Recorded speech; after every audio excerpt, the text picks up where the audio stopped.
All right, Madam Chair, we are live.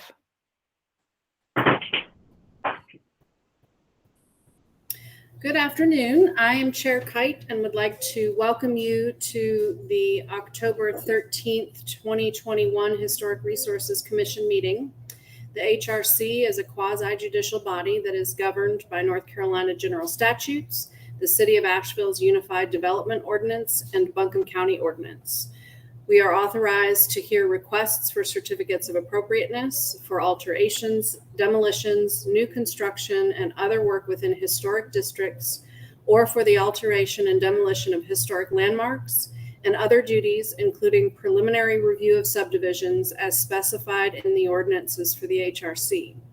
Since we are meeting virtually, please note that members of the public can watch the live stream on the city's YouTube channel and or participate by phone by calling 855-925-2801 and entering code 9384. For those wishing to give public comment during an agenda item, please call in and press *3 to enter the caller queue. I will now ask commission members to introduce themselves and say a sentence or two about their background or experience as it relates to the commission. Vice Chair Spring. Hello, everyone. I've got a master's degree in historic preservation, and I'm also currently working as a designer in residential architecture. Commissioner Lazaris. Good evening, everybody. I have a background in archaeology and a couple decades in National Historic Preservation Act type work. Commissioner Hornaday. Hi, I'm Will Hornaday at Albemarle Park, a local historic district. Commissioner Gardner. Hi, everyone. I have a background in education in archaeology and anthropology. Commissioner Oliva.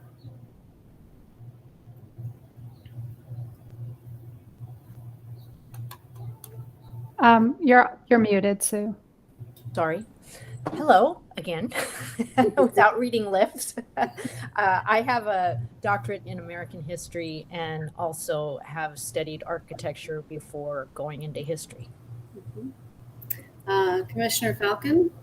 Hi, we have lived in Asheville for a year now, and prior to that we lived in Elizabeth City, where I was on the Historic Preservation Commission for 13 years.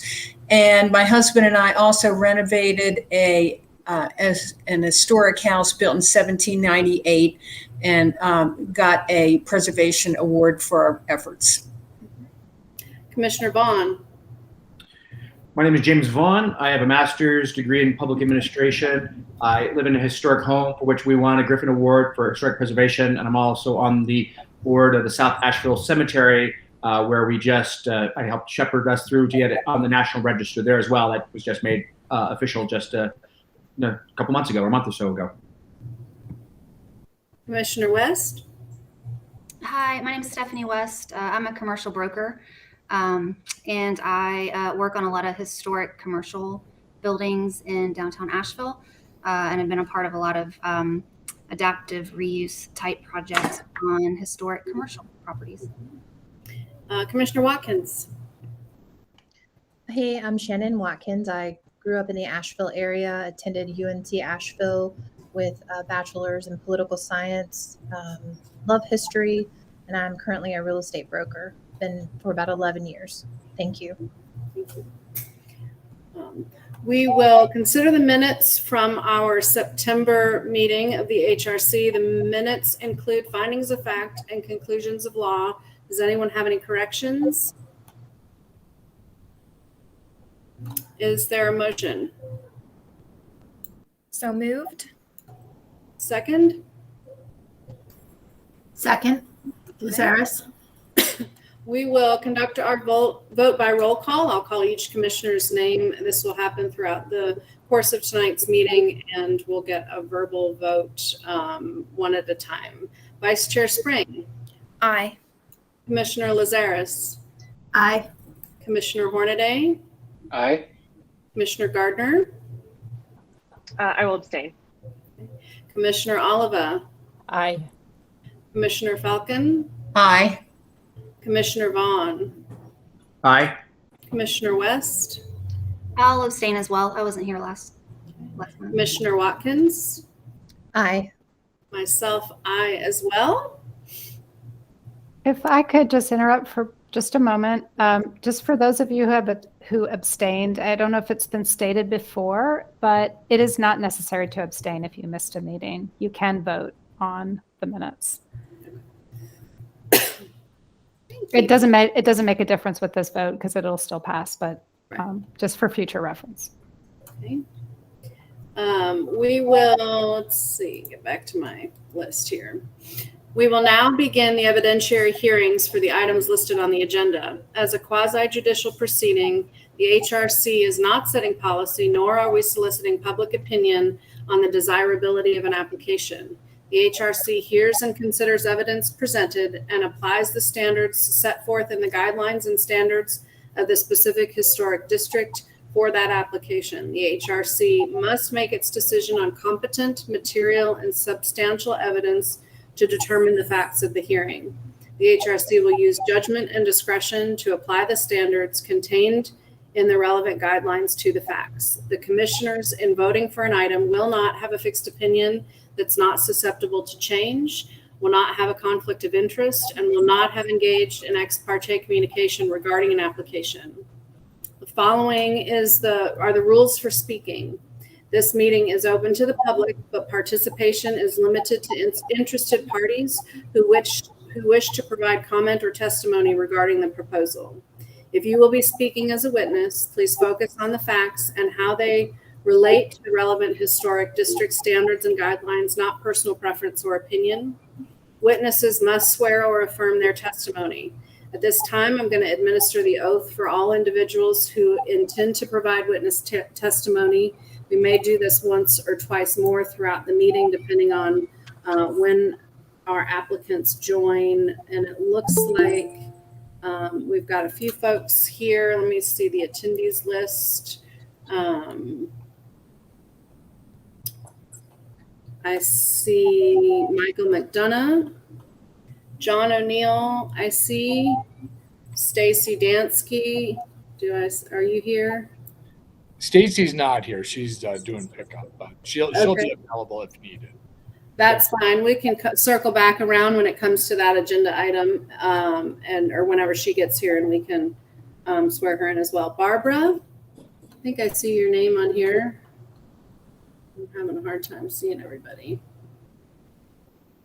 They may be not quite on yet. Leah? She is joining by phone. Okay. All right, so we're going to go ahead and swear a few folks of you in. I'm going to read the oath, and then I'll ask each one of you to verbally affirm. I'll ask you by name, one at a time. So if you would please raise your right hand for those of you that are here. Do you solemnly swear or affirm that the information you present during the hearing for a certificate of appropriateness or preliminary subdivision approval before the Historic Resources Commission shall be the truth, the whole truth, and nothing but the truth? John O'Neill. I do. Michael McDonough. You're on mute, Michael.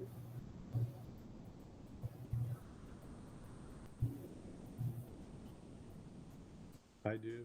There we go. Ooh, echoing. Shannon? I do. Okay. Did I miss anybody that's here? Okay. There's Ms. Lattimore. Is she here? She was. Maybe that 704 number. She is I believe the 704 number. But Ms. Lattimore, if you're listening in, you may have to unmute yourself.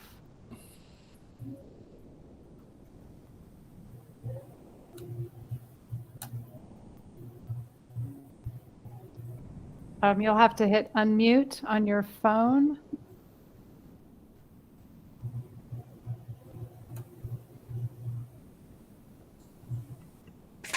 Well, we may have to swear her in separately. Okay.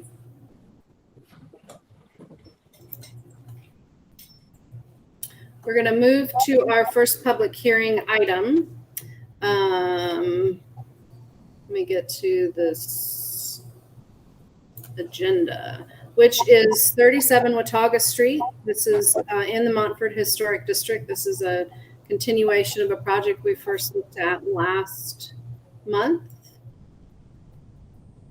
And Shannon, I'll let you get started.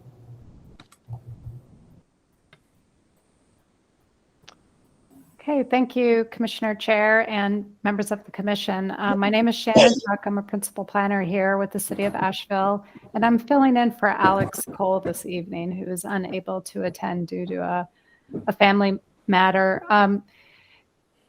Please forgive me if I misstate or misreference something related to historic preservation. I've been learning a little bit as I go, shepherding Alex or shadowing Alex, but I am still relatively new to historic preservation. So I will, fortunately, I think tonight's agenda is relatively straightforward. So without further ado, I will get started. So the first item on your agenda this evening is the application for 37 Watauga Street. Related to, there's primarily two aspects to the request. One is for a new swimming pool and the redevelopment of the courtyard area around the swimming pool, and then a accessory structure at the rear of the primary residence. So, oh, sorry, there we go. So just to remind the commissioners, this is the front elevation of the home. It is a primary home, a single family residence in the Montford Historic District. The commissioners were introduced last time to some unpermitted work that had occurred in the rear of the property. This is work that was not performed by the current applicant. It was done by a previous owner. However, it did not receive a CA and doesn't necessarily comply with guidelines. Nevertheless, we're looking at this as an opportunity to address that and issue an after-the-fact CA for this work based on the new design. So this is the courtyard area behind the home. The property does slope up from the street, and so this portion of the backyard does have some terracing to it. And as you spin your view, you can see you move from the courtyard area, that terraced courtyard, to sort of an open vehicular use parking area. And you've got some corresponding stairs and walkways that lead you up to the upper lawn. Here's a view from the upper lawn looking down into the courtyard area. And then this is that parking pad area, the vehicular use area, and where the accessory structure is located approximately. So here are just a couple of aerial images that Alex had included. The one to the lower right shows the property as it had formerly existed. This was before this unpermitted work had occurred. And you can see the slope of the property is still there, right behind the house. The photo in the upper left-hand corner shows that, after the courtyard work or that terraced courtyard work had occurred, and it sort of creates a different effect in the backyard. This is the revised plan. I'm actually going to switch my screen here because I think it's going to be a little bit easier to see. This is the plan the revised plan that's been included in your packets. I want to first, though, quickly look at the plan that had originally been submitted. You can see one of the, well, let me zoom in just a little bit more. This is that courtyard area, the terrace courtyard area. The dashed lines represent the infrastructure that's in place today. So the retaining walls and the steps. The boulder lines are what's being proposed. So you have your seated area around the swimming pool. The swimming pool is kind of oriented in a horizontal fashion. And then you've got some additional stair work leading up to another terraced area around a hot tub. This particular design encroaches further into that sloped lawn, that kind of big backyard that is somewhat customary and typical of some of the larger lots in the Montford district. There was some concern about the extent of this new work. It's actually further encroaching into the lawn area and is fairly significant in scale. The accessory structure, also located originally here, was oriented towards it feels sort of like an alley, but it's actually a public right-of-way. It's Watauga Place. So this property is actually located on the corner of Watauga and Watauga Place. So it has orientation, and its visibility and the view of the property from both of those rights of way is important. So this accessory structure, as it's related to that right of way, is something that is of interest in this review. So this was the original plan. There was concern again about the extent of the work for the pool area. Whether the pool area, there was some question about the visibility of the pool area, things of that nature. The concern regarding the accessory structure was the 2-story height that was being proposed. The Montford Historic Guidelines limit an accessory structure to 1.5 stories, which this originally had exceeded and has now subsequently been redesigned. So moving on to the revised plans, let me zoom in just a little bit more. So the applicant has, with his architect, have gone back and made some revisions. First, to the courtyard and pool area. I think the first notable thing is that the orientation of the pool has turned 90 degrees. So now, instead of being kind of long, oriented in a long horizontal manner, it's been kind of turned. And so it has a different, I believe it's the same size or close to the same size, but it's been oriented differently. That allows Shannon, just really quick, and I want to make sure I'm right about this. I believe it's smaller than in the original design. Is that correct, okay, Michael? Sorry. We'll certainly clarify. It's no big deal. I just wanted to clarify to the extent Michael would. Yeah. So the slightly smaller pool, but I think also the orientation has allowed the courtyard area around the pool to shrink. So now the area, this reconstructed courtyard pool area, fits within the area that had previously been disturbed. So the expanding of that work is now being revised to kind of stay within the scope of what had previously occurred. The other change is related to the accessory structure. You may recall the earlier plan placed the structure here and pulled the vehicular access from that side street, Watauga Place. So the structure with the garage doors were oriented towards that right-of-way, that public right-of-way. The applicant and the architect have now switched it. Again, it's tilted 90 degrees clockwise. So now the garage doors are facing south towards the home. So this would be the side of the structure that you'd be viewing from the right-of-way. So now you would enter from the side street and then have to turn to enter into the garage area. So I'd like to go back to the presentation now. So in looking at the elevations that were supplied, one of the I should say the main concern as it relates to the accessory structure was that 2-story height. Turning it and reorienting the building allows the, let's see, I believe it's this elevation, the east elevation from that right-of-way, you are now looking at a slope that somewhat disguises that first story.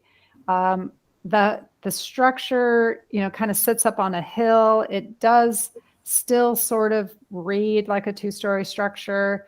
And certainly it's, being stacked on top of this living space, being stacked on top of the garage makes the structure not much shorter than the principal structure. So it has a mass or a feel that is not terribly subordinate to the principal structure.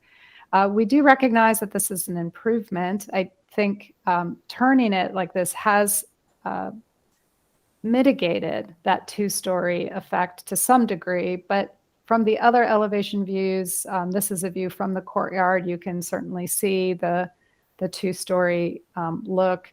The south elevation, clearly a two-story structure. And this elevation will be somewhat visible coming up that public right-of-way. You will, as you're driving up the right-of-way, you'll be able to look in and see some of that, that structure. There is some retaining wall work, but I think you will still see it to some degree. So as a result, staff continues to express concern over this two-story structure really meeting the historic district guidelines. In discussing this with Alex, the pool area she feels has been largely mitigated by shrinking that the scope of the work, that hardscape work. That plus the reconstruction of this wall will effectively shield the view into that courtyard and pool area, so that will not really be visible from the public right of way, and that kind of largely addresses that one of the earlier concerns. So as it stands, we feel comfortable with the pool area as currently designed. It's really the accessory structure that remains a question. And that concludes my introduction. I'd be happy to answer any questions to the best of my ability, but I think you all, the commission, probably can speak to this better than I can. So, and I know Mr. McDonough and Mr. O'Neill are here as well, and they may want to add more information. Commissioners, do you have any questions for Shannon? I don't have any questions. Michael and John, is there some other stuff you'd like to share? Yeah, I'll go ahead and dive in.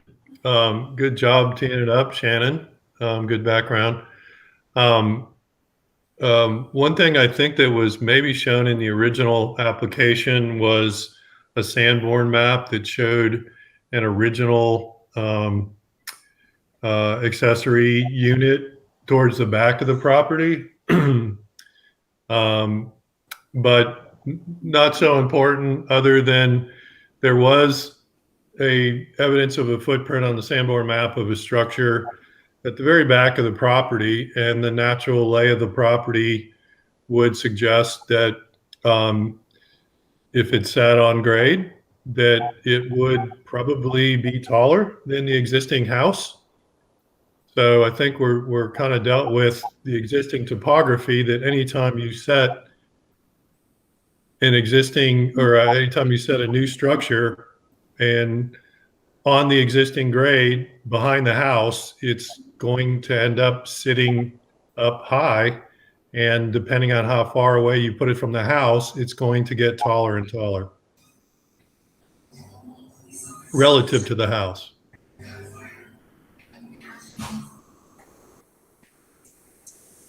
Sorry, Michael, I was trying to look for that Sanborn map really quickly, and I didn't find it quickly, but I think we understand your description.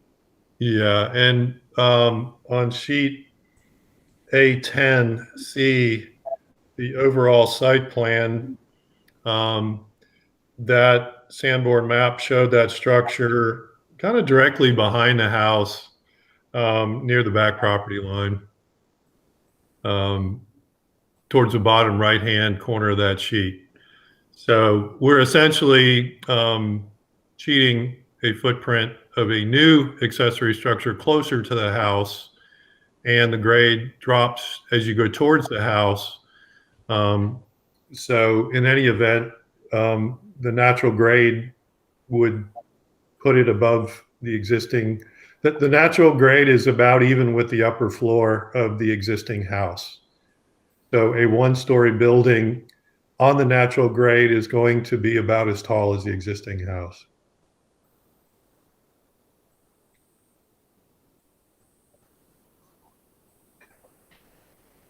And another thing we've done is, with this revision, we've attempted to repair the what might have been the natural grade by disconnecting the driveway and the garage doors from the alleyway. We're kind of recreating what may have been the natural grade between the proposed accessory structure and the road right away, so that the building appears less of a two-story building and more of a one-story accessory building on an elevated grade.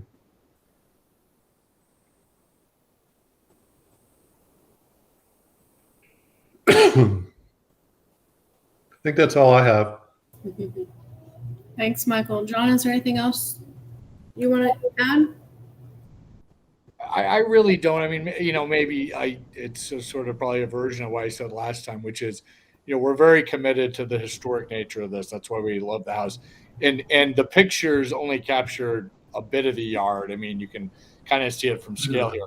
It's a very, very large yard. So we love that. We want to preserve that. And so I guess I'm just trying to communicate that the spirit of what we're trying to do here is very consistent with the neighborhood. And in fact, we're committed to like preserving this huge lot. And, we're trying to do the home in absolutely the style of the neighborhood. So maybe I'll say that, which is more of a, just an emotional point rather than an analytical point. I appreciate all the time everybody has spent, looking at all this and thinking through it.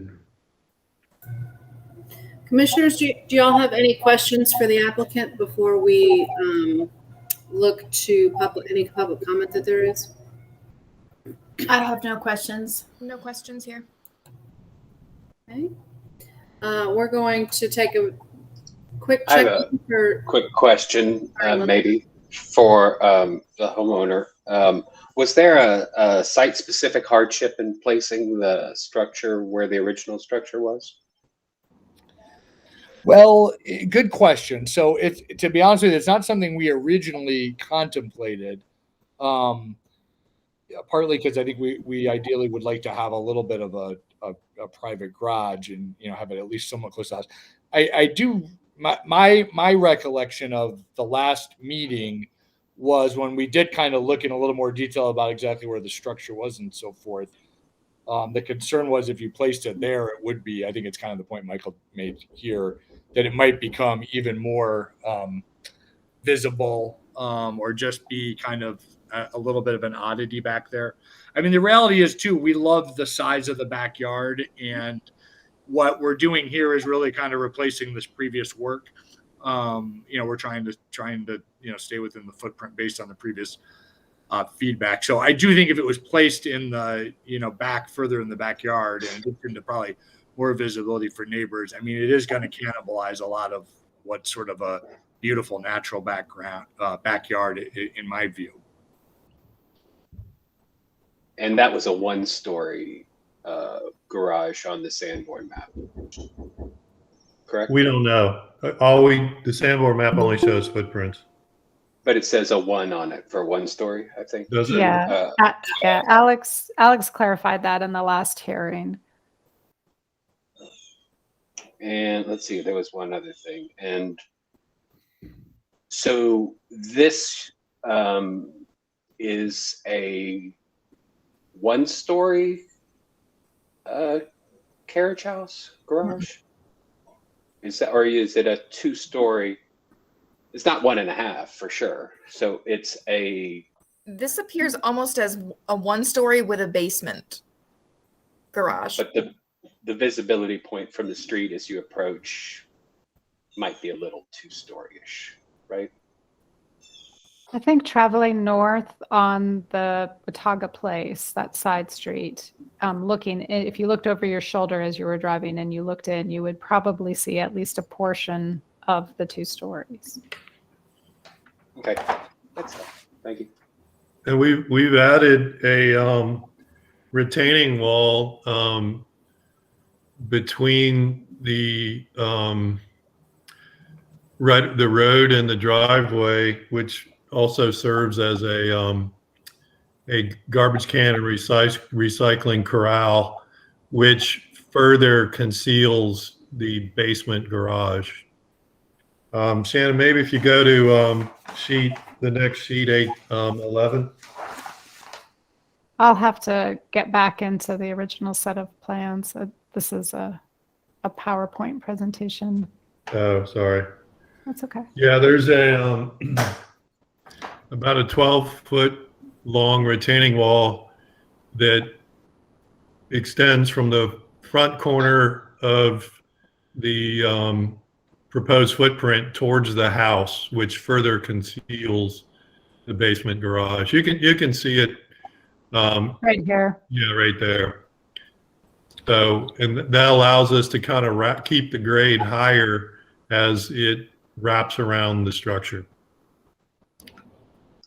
So the grade is changing in the yard all along that side. Yeah, we are proposing to remove an existing retaining wall that you saw in the overhead pictures, and basically repair what we think the existing historic grade was between the proposed footprint and the road right of way.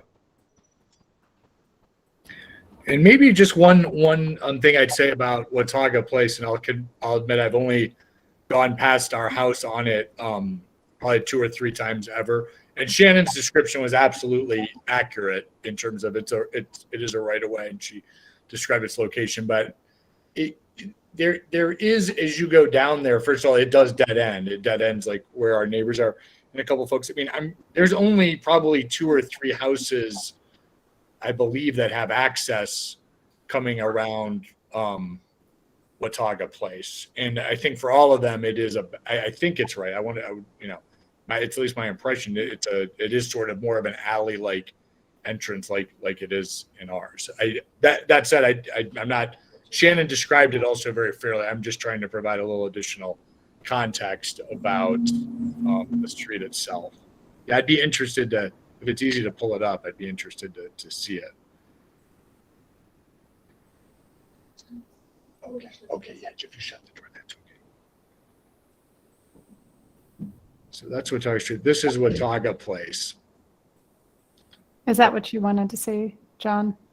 Sure. I mean, I'm not saying I need to see it, but if it's helpful for people to see it, it kind of comes down here. This first house on the right is multifamily housing. I'm sorry, somebody just came to kind of try to fix the air conditioning.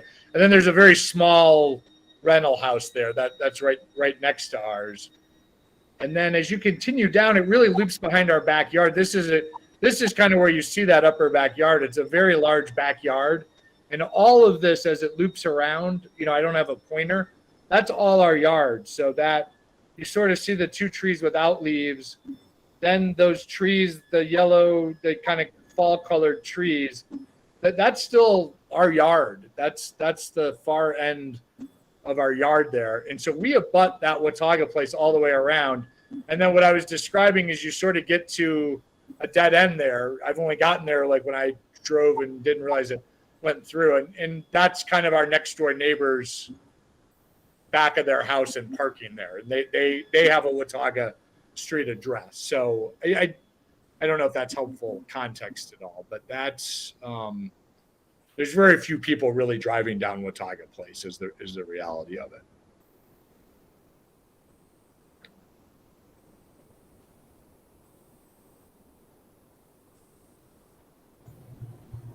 Are there any other questions for the applicant?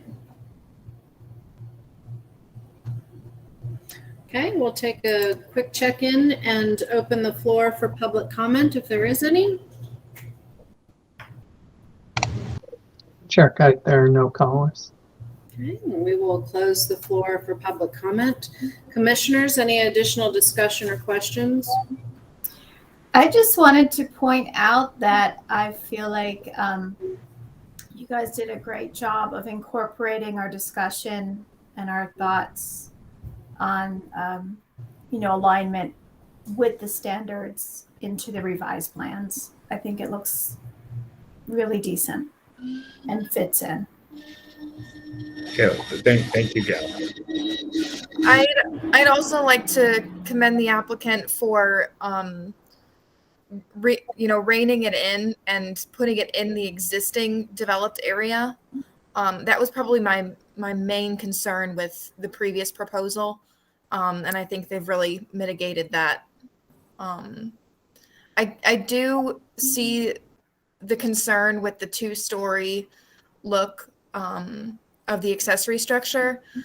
But at the same time, it seems that the only time that it'll really be viewed as a two-story would be from the house, or maybe like a very narrow window driving by. So I do think that the repositioning of that structure has helped it to read, at least to me, as more of a single story structure with then, I guess, basement garage. So, and I don't think the guidelines say anything about basements on accessory structures whatsoever. So, but those are my thoughts. Thank you. I have a quick comment. I'm struggling. I find nothing unappealing about the building, but if we're tasked with following the standards on accessory carriage houses and accessory structures, items 5, 6, and 7, kind of, well, 6 not as much if we're not a 1.5. If this is fine is what it is, but the location of it is pretty specific to be pushed to the rear of the yards. It doesn't say, and to be about the same structure that was there before. And if that grows, that's one thing. And it really doesn't matter if it's a 1.5 stories or 2 at that point, or it does matter. But the standards are pretty clear on keeping it where it is, where it was historically, and the rear of the yard is also encouraged. And I think since we know it was there, and I just have a hard time approving this as it is without it being closer to following the standards for placement. I'll echo Commissioner Hornaday. I mean, it does say, 1.5. I've watched the evolution of these discussions on these accessory buildings in Montfort specifically, where we said, well, we want to keep them this high. Well, it looks, it looks like 1.5 if it's near this, to now it's like, well, it's 2 stories so long as it, looks like it's 1.5. And it just seems like, each person can come in and point to the one before, until soon we could say, well, it's 2-story, so what if everyone can see it if you've allowed X, Y, and Z previous to this? So I know I'm going to keep saying precedent, so I just worry about how much this is a precedent if we are actually violating the guidelines that says no more than 1.5 stories and in the original position, roughly.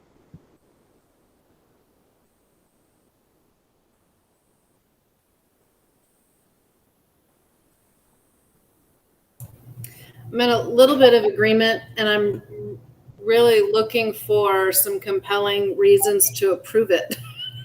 because I think this is certainly a substantial improvement and successful. I really like the way that the grade sort of at the road reads like it was existing. The ability to sort of gradually slope the terrain along Watauga Place in front of the accessory structure. It's hard to turn this into anything but a 2-story structure unless you start to talk about, Michael, you can probably appreciate this, where my head is going in terms of, how basements are defined in the residential building code and other places to help give us any kind of foundation that would help us tell a story that this isn't a 2-story structure. 75% of that lower floor is below grade, essentially, on 3 of 4 sides. But it very clearly reads 2 stories when you look at it head on at the garage doors. I think the standards seem pretty clear on placement. I wonder, however, if we create a pretty significant impact to the property by making the accessory structure so far back on the property with regards to driveway access, or even pedestrian access and navigating the terrain from far back on the property to the main house? And is that more of a detriment and a hardship to preserving the feel of the backyard than moving it closer to the building? I don't know. And so I think as a commission, we need to really ground our decision in what we think the standards are telling us and how we can interpret those in a way. Because I certainly think that this iteration of the proposal is far more successful than the previous version, and getting us closer to the guidelines. To add a little bit of just the location and the integrity of the yard as it is, I wanted to also point out the accessory structure for the next door home, which, if my memory is correct, was also on the Sanborn, and that the location of the new accessory structure in that area is actually kind of in keeping with that hyperlocal pattern right in on that block portion. And I feel like it echoes that a little bit. It's different, of course. It's still in the rear yard. It's no closer to the street than the primary structure. And I'm reading from number 7 on the carriage houses on page 35. And by the street side on Watauga Place, how it is echoing the grade that goes up, it reads smaller because it's located up higher. So for those reasons, I feel like it doesn't. I think it's in a gray area with the guidelines. And my feeling on reading them is that it's not completely against. Thank you. Gail, can I chime in? Can I Sure. make a comment? Absolutely. Shannon, can you go back to sheet A10C? I don't have sheet A10C. I'll have to try to go back to the original. Well, the site plan, any site plan that shows the whole site, it would be this one. That one, yes. Okay. So to follow up with what Gail said, where the property kind of hooks around, it shows the footprint of the adjacent property accessory structure. Shannon, can you follow your cursor there? There's a power pole, and it shows some dashed lines that radiate away from the power pole. No. Directly above where the pool is, Shannon. Oh, yeah, above where the pool is. The box that's in. Yeah, right here. Right there. Yep. Yeah. So that square right above your cursor, that is the adjacent accessory structure. So, in following with Gail's comment, it's certainly logical that an accessory structure would be somewhat relative in position. Yeah, it's the red roof thing there. So, and then even across the alleyway, if you look at that brick building to the right, we are proposing to position our accessory structure basically in line with the red roof accessory structure and that brick building with the hip roof accessory structure. So one could argue that that's the historic pattern right there, and that putting a structure way in the back of the property wouldn't seem to have any relevance to the house. And one more point is the property's been reconfigured. The property to the left of this used to have a deeper backyard, and at some point it appears that 37 Watauga property had absorbed the adjacent property's backyard to create this bigger yard.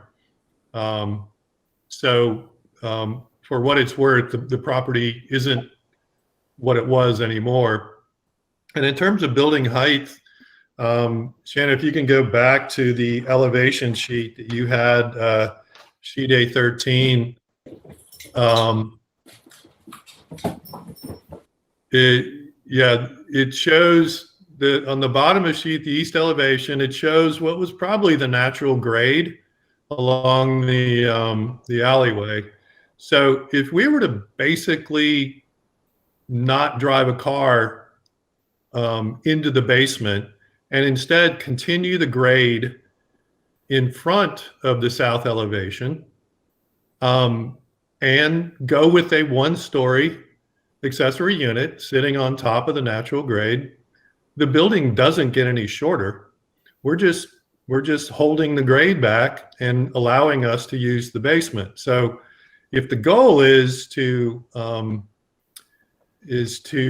keep the structure from getting too tall, there's really no way to shorten the height of the building and keep the natural grade without doing essentially a buried bunker.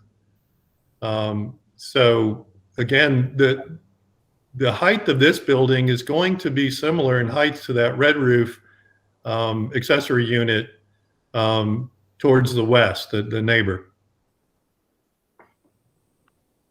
And just, I'm sure this comes up a lot, but the guidelines really don't address topography. And Montford, we have a lot of topography here. So you're going to have to deal with it, or you have dealt with it, that no doubt on one side of the building, it's going to appear one story, and on the downhill side, it's going to appear 1.5 or 2 stories. So which side are you going to judge the height of the building from? Michael, if there were no topography issues and it was flat land, would we allow a 2-story building? If you mean like a theoretical case? Exactly, because we're looking at the guidelines, and as you know, they don't talk about topography, so we can only go by the guidelines. So if it was flat land, would we allow a 2-story accessory building? If the site where the footprint of the building was flat, but the location of the building footprint was downhill from the primary structure, I would say you're more likely to look favorably upon that if the site sloped up to a flat portion, Michael, like this. Michael, respectfully, what do the guidelines say about how tall a building is allowed in Montford?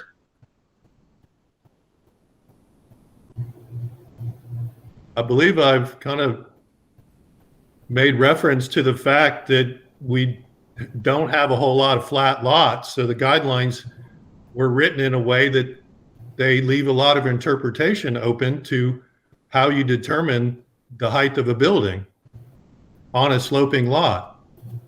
This is not a flat lot. Michael, I tend to agree with you. And, in reading ordinances for other subdivisions have different ordinances and design guidelines and things like that. There's often those guidelines come with height limitations or restrictions and some methodology for calculating that is more clear, right? Picking an average grade, across a particular elevation and measuring from that average point. And certainly in a sloping situation, you have to know where to measure it from. And do you measure it from the lowest part of the grade or the highest part or some kind of an average? And a lot of subdivision design guidelines will address height in that manner. That's not the way that we don't have that methodology. In some respects, it would be far more clear, but it's, I tend to think that certainly this one's a challenge, and most of the lots in Montford tend to deal with some kinds of topography. I think, and Michael, maybe you can answer this question, is how does the residential building code define that floor, that story? Is it a basement? Not that maybe gives us a path through the guidelines differently, because the guidelines don't reference basements in regards to accessory structures, but we're used as garages. We don't usually think of a garage in a basement. Right. And of course, all over town, we have garages and basements. In this type of any city with the terrain that we have is going to have all kinds of garages and basements. And so I don't know if that gets us anywhere. I want to talk a little bit. I really wish that we had the Sanborn map, because I'm wondering, as I was looking at the aerial photograph and the relationship of the accessory structure of the neighbor's property and Watauga Place that's sort of wrapping around behind,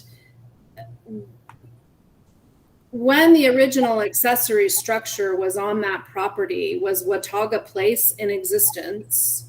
Because it feels like if that were, if the backyards were abutting other people's backyards, that sort of remote location for an accessory structure feels pretty predictable, and it seems like a pretty strong pattern in Montford.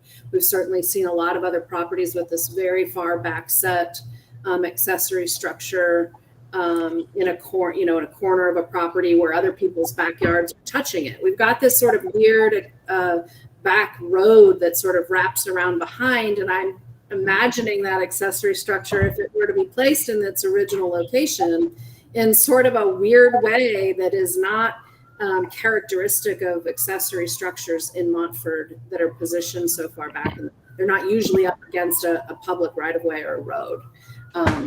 Where you've got this has road really wrapping around three sides of the property. And I suspect, without knowing or seeing the Sanborn, that was maybe not the original configuration of this property when that accessory structure was present, that it would have had other yards around it. And at some point, this Watauga Place was created that would have impacted and changed that relationship. And maybe it was Watauga Place that made the accessory structure go away in the first place. Is it now where this road kind of is?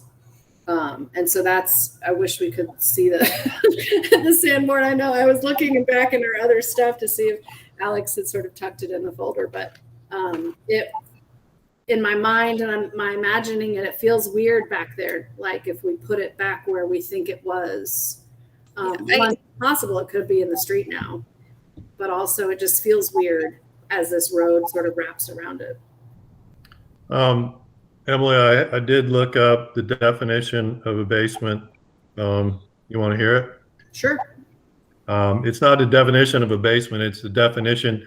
Well, under basement, it says, see story above grade. Mm-hmm. And in story above grade, it says any story having its finished floor entirely above grade, except that a basement shall be considered as a story above grade where the finished surface of the floor above the basement is more than 6 foot above grade plane, more than 6 foot above finished ground level for more than 50% of the total building perimeter, more than 12 foot above finished ground. So in short, this meets the definition of a basement. And if it were exposed on two sides, it would be a story above grade, right? So you've got dirt wrapping around three sides of this structure, which is 75% below grade. But if you pulled the dirt away from two sides instead of just one, that would meet that 50%. Right. Right. So that's a nuance there just in terms of the building code. And also, I'll just reiterate what you said. I have done projects in the county where they do define how you measure a building height, and it's typically an average. It's typically your highest measurement and your shortest measurement, and you average it.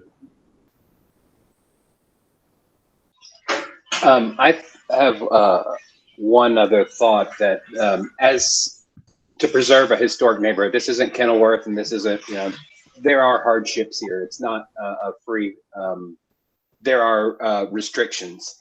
And I think when the restrictions, and Shannon, I sent you that Sanborn, if you see it in your inbox, from Alex.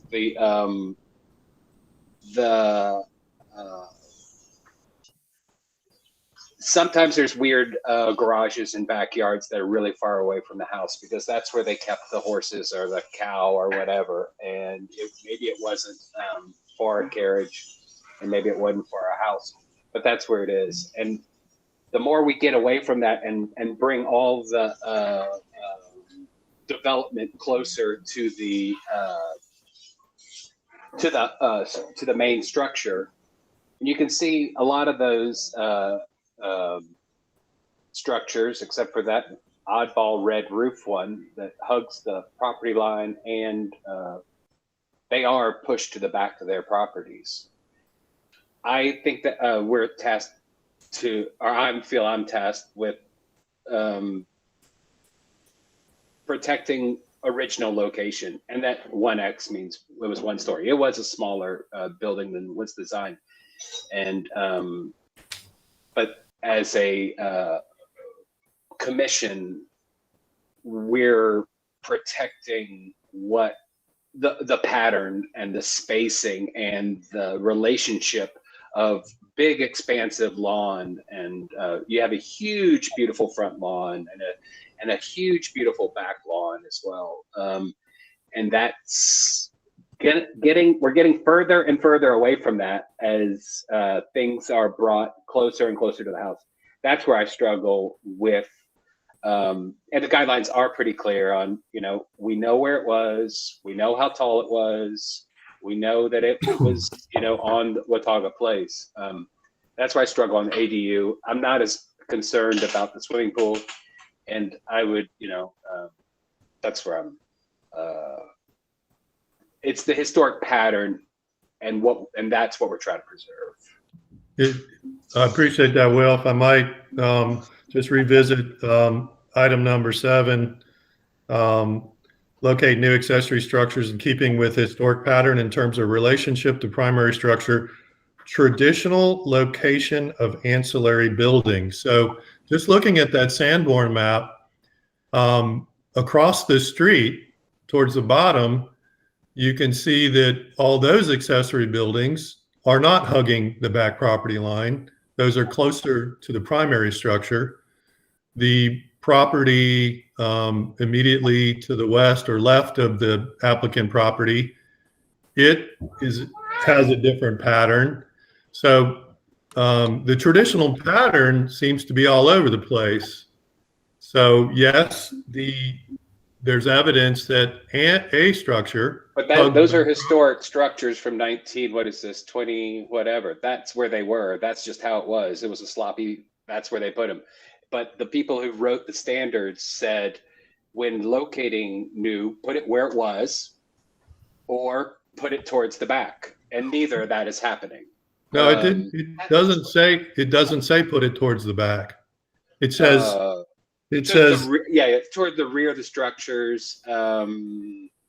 Early garages on the paragraph before on page 34. Early garages were typically single bay, located in the rear yard at the end of a driveway.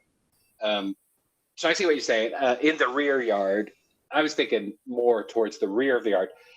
We know where it was. We know where it is. I understand how much convenience is being added by the placement, and I completely understand. But I don't feel that's what the preserving of the historic neighborhood is quite asking us to do. Well, it says preserve the traditional pattern. And all I'm doing is what does that mean to you, the traditional pattern? It means that, one, you wouldn't put it in front of the structure. You wouldn't, just look at the Sanborn map. But the traditional pattern would be where it was, right? Well, I would say, this gets to a point that's already been made. Right? Respectfully, let me make a couple of points. To the extent there's a pattern, and obviously pattern's a word that can be interpreted a million different ways, but it gets to the point of the two accessory structures on the neighboring properties. So let's remember, this map does a great job of actually answering some of our questions, things I've been curious about where the lots were. So what this makes crystal clear is we absorb part of our neighbor to the right, if you're sitting in the house backyard, and their structure sits there now. The house to our left, which is now multifamily housing and has tons of people crammed into it, has a carriage house or whatever you want to call it sitting right behind it also, which is now also rental housing. And so we're proposing putting the house on that line, which to me, I actually think it's a stronger argument that is the pattern. So again, there's a million different ways to interpret it. The other thing this shows to me is that there was no Watauga Place. It's the point Emily was making. There never was a Watauga Place.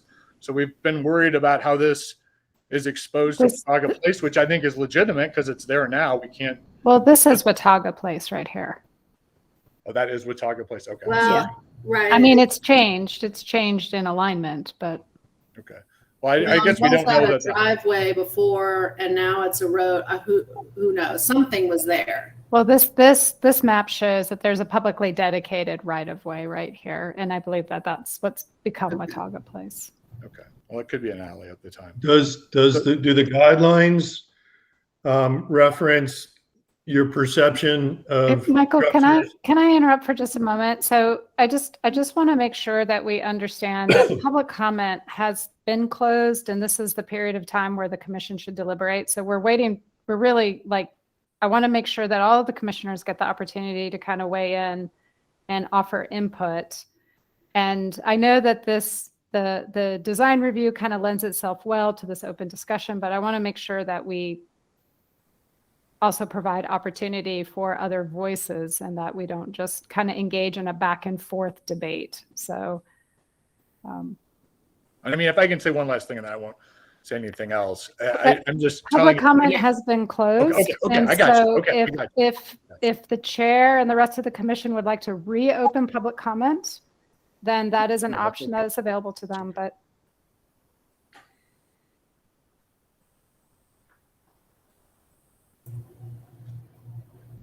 Are there other comments from commissioners? I think that you guys have done a great job on the backyard.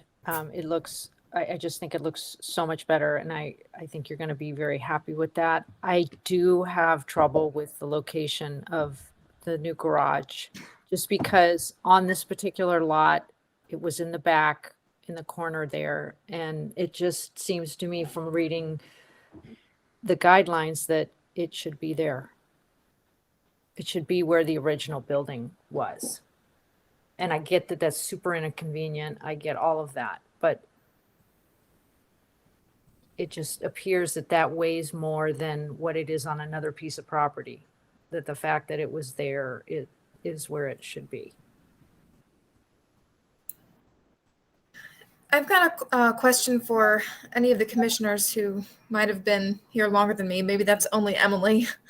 But when it refers to the original location of an accessory structure on the lot, and when it says, the new structure should maintain the location of the old structure.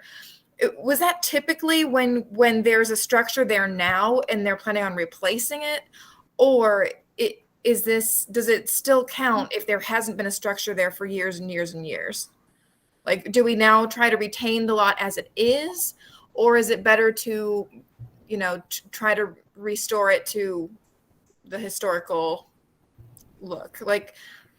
It seems like if you were trying to make it be how it was when these structures were built, you'd say, okay, well, that's only going to be a one-door carriage house and nothing else, just bringing it back to a very historic look. But it seems like what is more common now is retain the historical structures and the historical landscapes as they currently are. So I just wanted to see if anyone has any thoughts on that. Yeah, I think it's pretty. Okay, I'm sorry. Oh, sorry, Will. Is that is sort of why we have a commission to speak about it and to talk about it on a case-by-case basis, and that the guidelines don't have a dogmatic restoration. It's more of a rehabilitation slant to them. And that part of this is up to us to discuss and to come up with, rather than it doesn't say replace every single thing in kind, no changes, no footprint changes, no nothing. So, and this is a good discussion we're having on this. So I think the trend in my time on the commission has been, if we know where an accessory structure was, because we have Sanborn documentation, then I would say almost all of the applications that we've reviewed have proposed an accessory structure in that approximate location. We have the guidelines in item number 5 on carriage houses and accessory structures says, if an original carriage house is completely missing, you replace it with either a reconstruction or a new design compatible. And so reconstruction would require some documentation and evidence of what it even looked like, which we've not, I don't think in my time in the commission have ever been presented with any of that documentation. It would be a rare occasion, I think, that documentation would even really exist. Yeah, I think that would be asking like a true restoration, basically. Right, and there'd be a lot of research that would have to go into whether there's even any documentation at all. We have been, as a commission, very open to changes in the size and footprint of a new accessory structure in an original location, recognizing that cars are not the same size as horses, for example. And so there hasn't been much debate in those situations where we have been concerned about a size of a new structure matching the size of an original structure. We do sometimes comment on size if we think it's out of scale with the main primary structure. The proposed structure should be located in the original location unless it is found that the original location creates a site-specific hardship. And then it may be located as near to the original location as possible. And so even in those cases, it's how close can we get it to where the original location was. So yeah, that, I mean that guideline, that passage, it does state pretty clearly. It's kind of hard to argue that it's unclear what that says. I think, from the applicant's perspective, that's quite unfortunate, but it does make our job really hard. does item number 7 that talks about locating new accessory structures and keeping with the historic pattern, does that come into play where we don't have good documentation of an original accessory structure location? So if someone with a primary structure wanted to add an ADU to their property that didn't previously exist, which we've also reviewed those applications. Yes. And then go ahead. Sorry, Emily, go ahead. You go ahead. I do think that if there was no evidence of a structure, a secondary structure on this lot, then I think, going with the pattern of the neighborhood, it'd probably end up similar to what the applicant's proposing. Because there is, in the neighboring residences, that pattern. And this is Janice, but I just wanted to comment because, as you say, Emily, you usually take this into consideration, but in my recollection, it's often that somebody's building the same kind of building. So the only interpretation here you might think about is that original building was probably maybe a little garage. We kind of can tell it was small. And so just a garage would be way back there on the alley. But what if it had been a carriage house accessory structure, which I don't know if you think that what's being built now is more of a garage or a sort of a accessory dwelling. And then when you build an accessory dwelling, where's that historic pattern in the neighborhood versus, as it states, garages were often right there on the alley. And existing buildings there that you can see now, there are differences. There's some that look like little garages and they're way back, and then there's ones that seem to be more of what I would consider accessory dwelling unit. So that's a possible thing to consider. Janice, I think that's a good point. I think if this commission says we need to see that that accessory structure in the original location, the applicant's going to be faced with a choice of either a garage or a dwelling unit, because there's not going to be a scenario whereby the topography is going to allow for the accommodation that they're making now to be able to have both of those things. Because a two-story, there'd be substantial change to the topography. I suspect the road is not going to allow for that kind of an access to allow for two levels of something happening in that structure. So the applicant will be faced with a choice of either a garage or an ADU. Michael, I see that you've raised your hand, but again, public comments closed. So if the commission has a question for you or Mr. O'Neill, then I would say you'd be invited to speak. But otherwise, the only other option is to open the public hearing. I have a question. How much higher is the back? Like, if the structure was back there, is it going to like tower? Or I mean, from the Watauga, are you going to be able to see it as a new structure?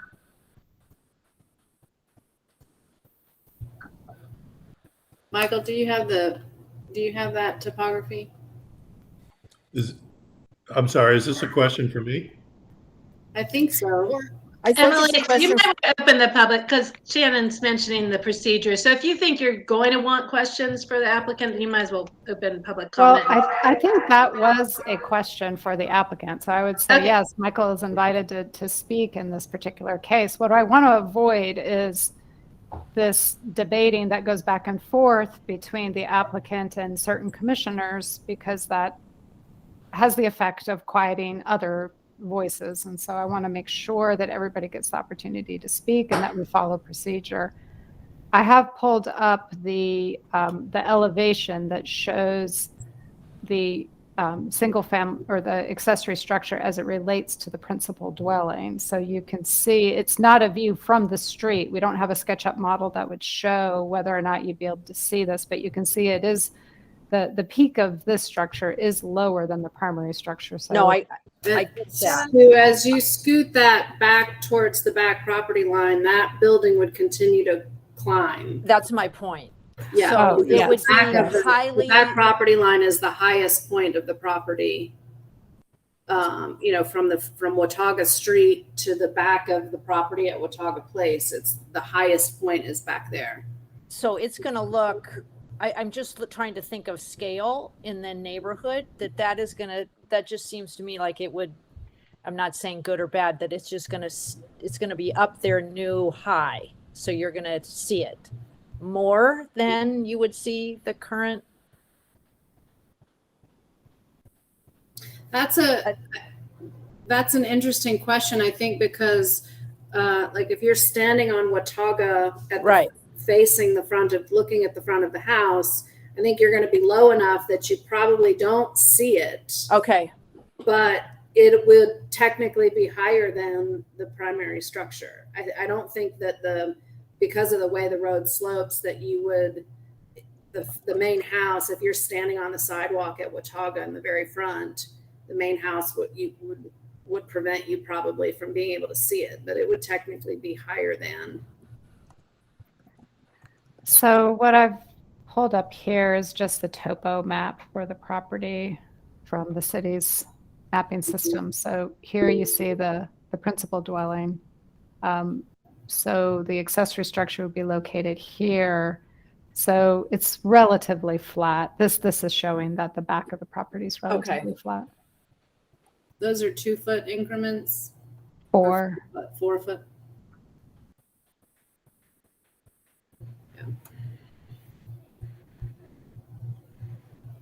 Yeah, since we don't have that in front of us, we can only vote on what we're looking at, and it's kind of how I'm kind of feeling right now. And I'd be supportive of looking at it in historic context in relation to what we know was there.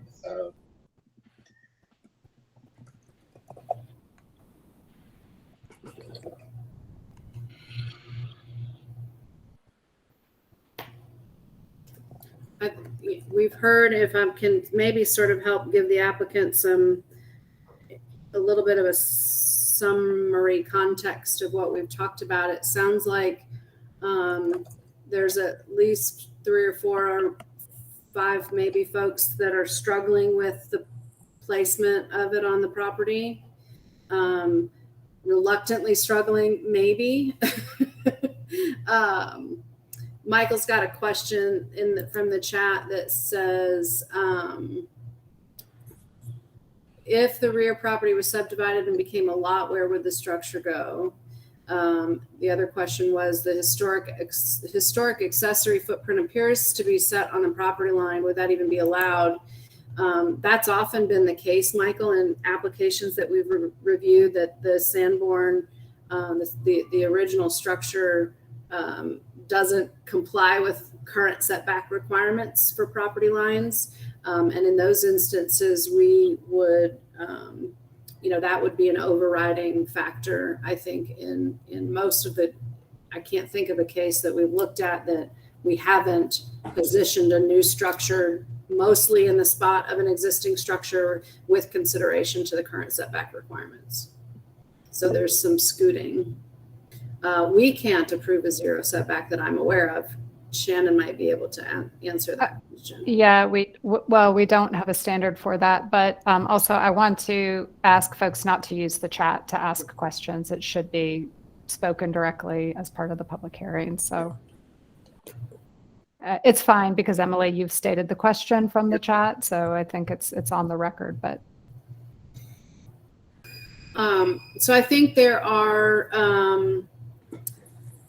certainly a couple of commissioners that are wrestling with the guidelines and the placement of a new accessory structure. We've not heard from everyone. I don't know if that means they're in agreement with what folks have said, or if there's any other commissioners that would like to render some comment. But it does look like there's at least a bit of discussion with a handful of folks on the commission that are struggling with alignment of the standards with the placement as proposed of the accessory structure. I have one question. Shannon had that Google Earth aerial pulled up, and it looks like that one tree back there is pretty substantial. It's a little bit hard to tell, but is that not sort of smack dab where that original structure was located?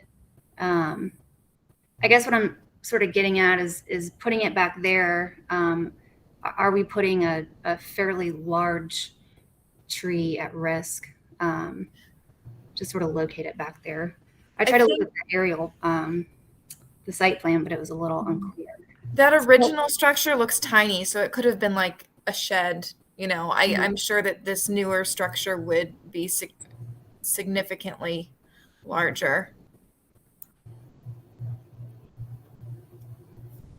On the Sanborn Road that has nice 90-degree angles in Watauga, we've sort of curved that a little bit, so it's a little bit of a different shape. Yeah, I think it's entirely possible that construction and the footprint of a new accessory structure back there would encroach on the drip line of a tree like that. It seems to me like the owner and the architect maybe need to provide more research and I guess exhibits to support where they want the building. I mean, they need to show other buildings in Montford maybe that have a similar location, like what they're proposing, because I'm in agreement with putting the structure in the back, like Commissioner Hornaday and Commissioner Vaughn.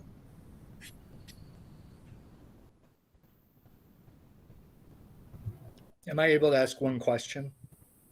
Sure, John, go ahead. Okay. So if it was placed back there, then what would happen with the rest of the area where we're proposing the structure now? Would it just remain as is. I mean, part of what we're trying to do also is correct the prior owner's work without going through an approval or anything. So that's a little unclear. And you know, the purpose of this was to do it on the footprint that's already there. It was to not cannibalize more yard. So that may be one thing we need a little more guidance about, is what do you want us to do if we're looking at an accessory structure out in the corner of the backyard? What do we want? What are we going to do with the rest of the property? And you don't need to answer that now, but I think we would need some guidance about that. I think that's a good point, because, you know, in front of where the proposed garage would be is currently just like concrete courtyard. So, I mean, I guess that would stay as it is. I don't know. Looks like from the photographs that concrete kind of parking area with the sort of retaining wall maybe predates the work. If I look back at the exhibits, enforcement photos from that are in our packet, there's a 2016 image that shows that parking that predates the terracing and the patio work that was done that's in the 2020 photograph. So that, at least without knowing anything more, was done prior to. So it's been a parking surface with a retaining wall there for, you know, at least since 2016, even when the back terracing had not yet been done. So you basically have all of the existing built area, and then plus an accessory structure at the back of the lot.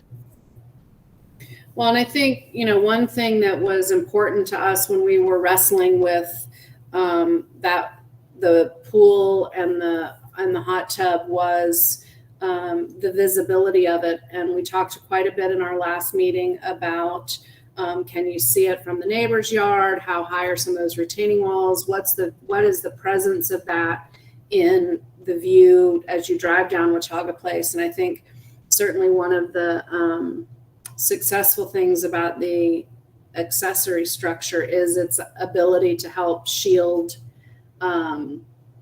that all of that work from view, and to create some better privacy, and it allows us an opportunity to recreate some of the topography along Watauga Street that probably gets a lot more closer to an original topography along the roadside. So there's some, you know, I think this is a challenging case because there's certainly benefits to putting it in its proposed location now. I can certainly track the integrity of the standards in placing it at the rear of the yard. It is a great question about what happens to, and should that paved area up against the house that's been there for a while, should it return to a more natural topography?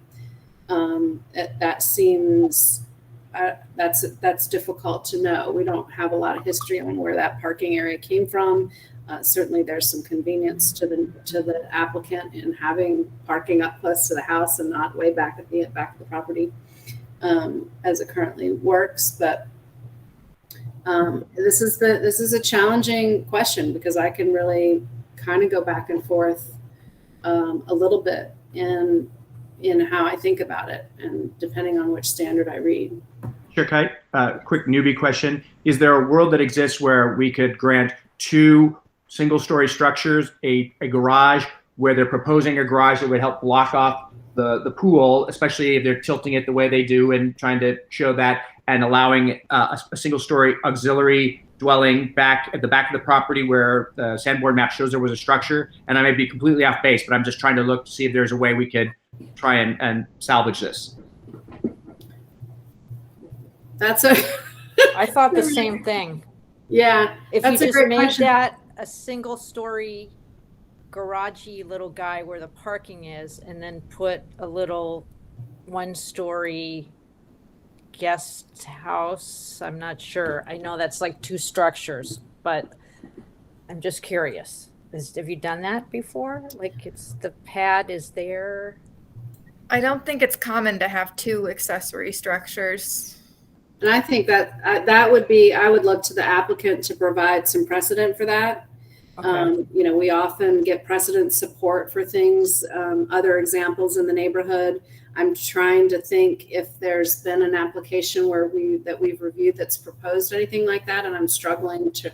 That feels like a memorable application. If we had one, that seems like something that would be memorable. But I think we would certainly look for the applicant to build a story about that has precedent backing behind it, and in that particular case. So I don't think it's less will, or somebody could find some evidence in the standards that says that's okay, or that it's common, or anything like that. We would look to the applicant to sort of tell that story in a compelling way that helps us fit it into the standards.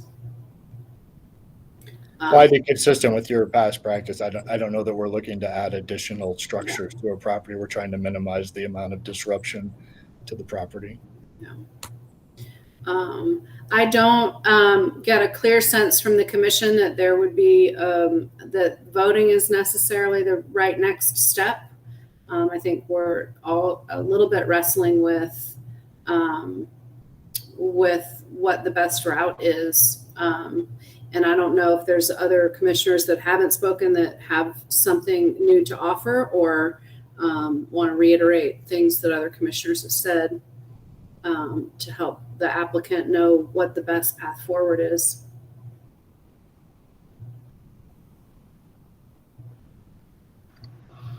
Yeah, this is Commissioner Gardner. I feel very torn through listening to this conversation. My perspective has changed 1,000 times, it seems. At first, I was very much like, the current footprint of the house, it makes sense to me to put it closer to the home. But then Commissioner Hordenay came in with this fantastic explanation of what our job really is here. But then now I'm looking, and the way the road is shaping, and it seems like it might be eroding into the yard just a little bit, which kind of I would imagine, affect where they would put it if we were to say it needs to go in the back closer to where it originally was.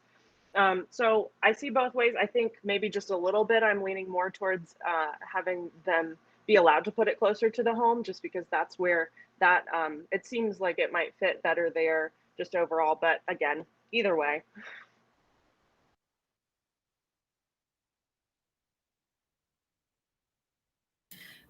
I know I've spoken already, but I feel like just to reiterate what Commissioner Gardner was saying about the shape of the lot and how it seems to have morphed over time. I feel like the condition of the current site is different enough that it may be a long shot to ask them to put a structure back there that may actually be, too close to the property line, maybe actually in the road, taking out the big tree. It seems to make more sense to me to follow more the pattern of the neighborhood in this case, which I think would be similar to the lot next door.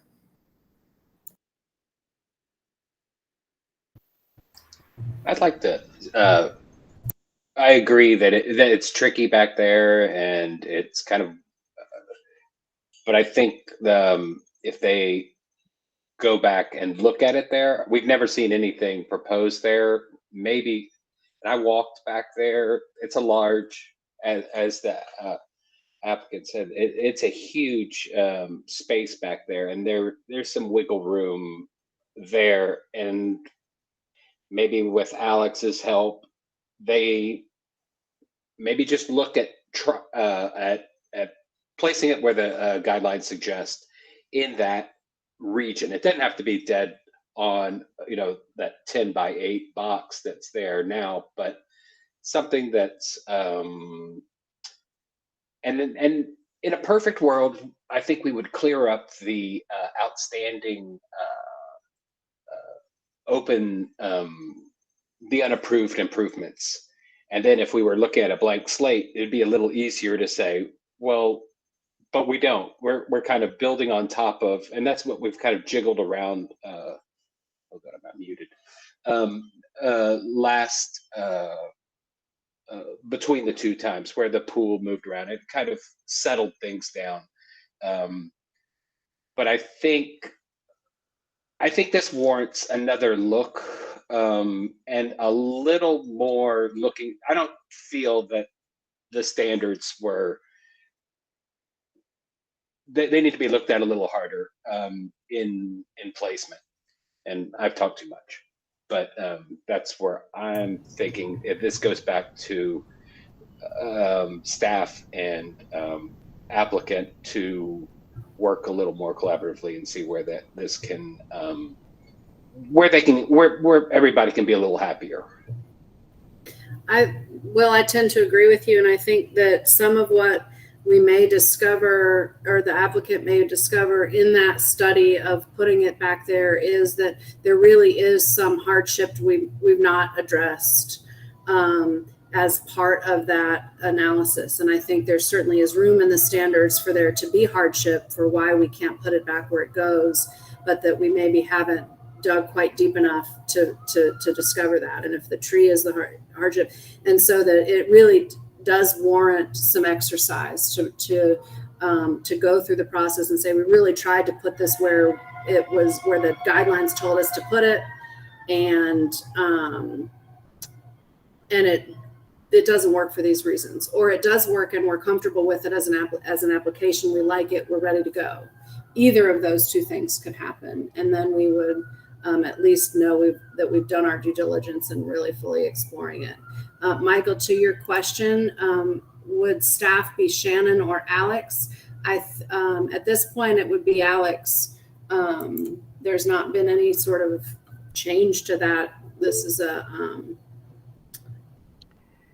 So Alex is out right now. I'm filling in for Alex. Alex and I work together. So when we say staff, we really are referring to the entire division. It's not one person.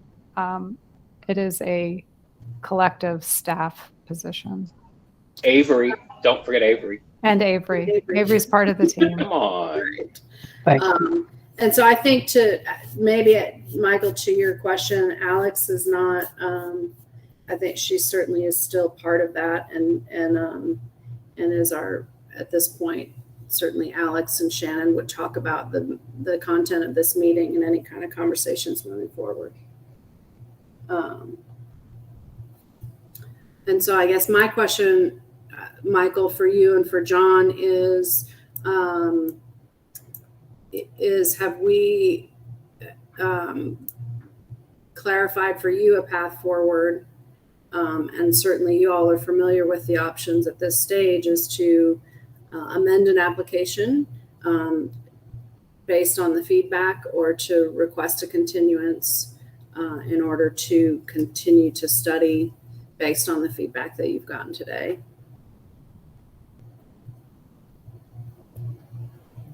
Well, let me give my. Michael is obviously, the expert. I'm not the expert in this. What I think I'm not 100% clear. I understand the spirit of what you're saying. So on the one hand, I think you're saying we need to pursue the structure in the back, and pursue what the options are around that and what the hardships may be and all of that to present to you. You as part of, I guess, a couple, and this is where Michael's maybe more versed in the operations of the commission and so forth. But I mean, does that mean you want us to have Michael draw a new plan that is a structure back there? And then it relates a little bit to my question about the existing work, which is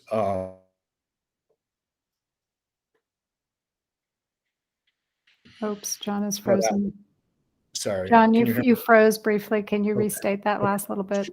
Sure. And then so a little bit of clarity on that, and then a little bit of clarity on the pool. It seemed like people were, I don't want to put words in people's mouths, but that the pool was not an issue. But as we kind of went back and forth, some of that was predicated on location and privacy. I mean, do we need to redraw the pool? And then another issue in all this for me and us as liability, which is, Shannon, what I've heard from you and Alex in the past is that we are liable on like a daily fine basis for what's happening. The fact that that's a violation. I have not received a violation yet. I've been very happy to, work through the process, and we're going to continue to do that. Honestly, as we're now going 60, 90, potentially more days than that out, I'm getting worried about liability.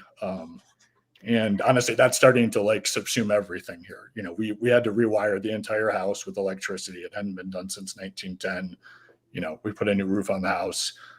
There's a limit to the liability I want to be engulfed in here. I'm worried first and foremost about fixing the issue that we inherited from the prior owner in a lot of ways. I would not anticipate that it's very, very low risk, I think, in terms of liability when it comes to the enforcement case. You have not been issued a notice of violation, and we have a process where you have to first be noticed, then issued a citation, then we would start to accrue fines. And even if you did accrue fines, if you are actively pursuing a solution, we would remediate those fines. So, but just to be clear, we're not going to issue a notice of violation provided you continue to explore a remedy. So I don't think you should have great concern there. Okay. We're not in the interest of, we're not in the business of punishing people. No, I didn't think that, but it was, I didn't know what the legal requirement or other. Sure. No, it's a good question, but I don't think it's one for you to worry about too much. And John, I think to follow up on some of your other questions regarding, what do we want you to do? I think that certainly it is your design team's job to propose a solution that meets the guidelines. It's no different than meeting the building code requirements or whatever. And we are the body that's supposed to interpret whether or not the solution that you've proposed is in alignment with those standards and how we read them.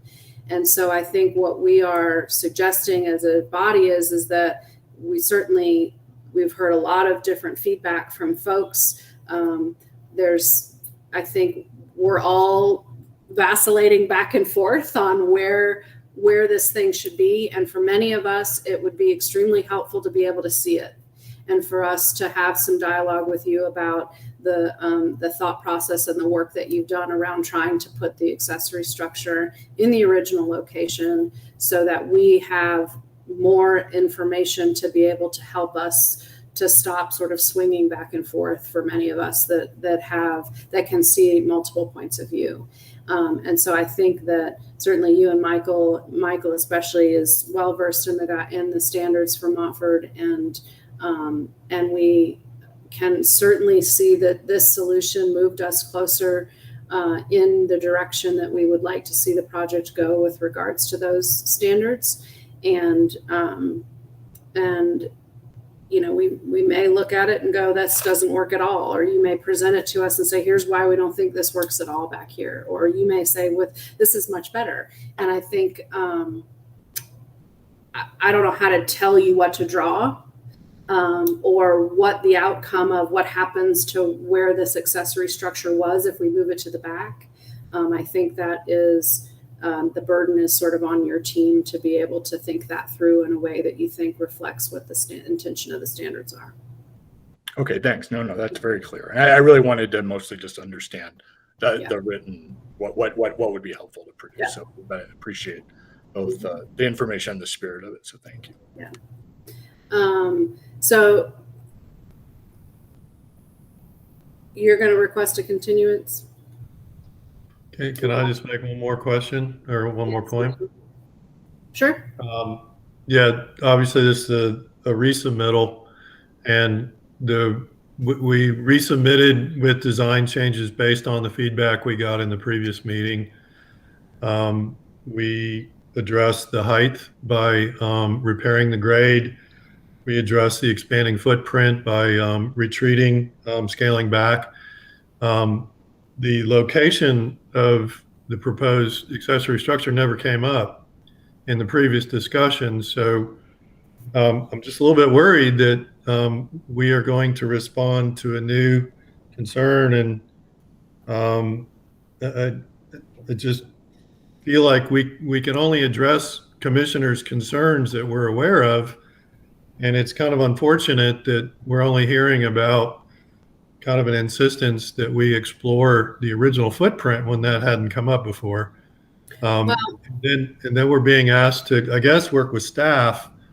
And I think, Emily, you mentioned working collaboratively. So I think it'd be better if we could work with the commission, so we're not kind of caught off guard by some new concerns that come up with a resubmittal. Is there any way we can include commission members in exploring new options?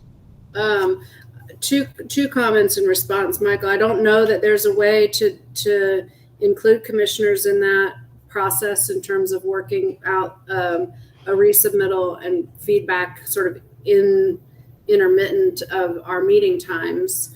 I would also say that you're certainly well versed in the guidelines and the standards, and that's preparation work that you would do in solving any design solution, whether it be the building code. You don't look to the inspector to tell you what the building code says.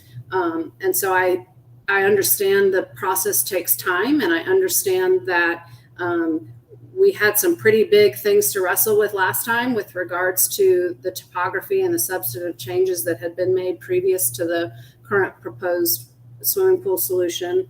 There's a lot to bite off, and we certainly have spent a great deal of time talking through that last time. We're spending a great deal of time talking through it again today with other things that arise. And I think you know the process well enough to know that we eventually get to a place where minor adjustments can be made in a meeting because the big issues have been resolved, and there's an end to the process that results in something that everybody's comfortable with. And so I would encourage you to, be thorough in your review of the standards and thorough in your work with staff in preparation for a resubmittal. If I could just,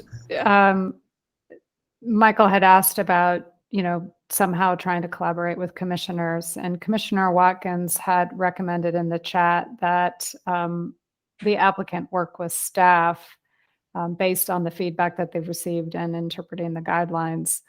And I think that is probably the appropriate course of action. I also just want to ask folks, I know we have some new commissioners, and I know that this remote meeting format can present some challenges, but because this is a quasi-judicial hearing, and even if it wasn't, even in our regular public hearings, we ask people not to use the chat because we want to have a public record of the discussion. So we want to make sure that all of the questions that they're kind of out there and transparent for everybody to hear and see and hear the response to. So the chat is great for things like I'm having problems hearing, or my internet's going down. I'm going to jump off. I'm going to come right back. It's great to kind of give us an idea of what's going on, like if you're having a technology issue or something like that. But it shouldn't include content about the meeting discussion. So.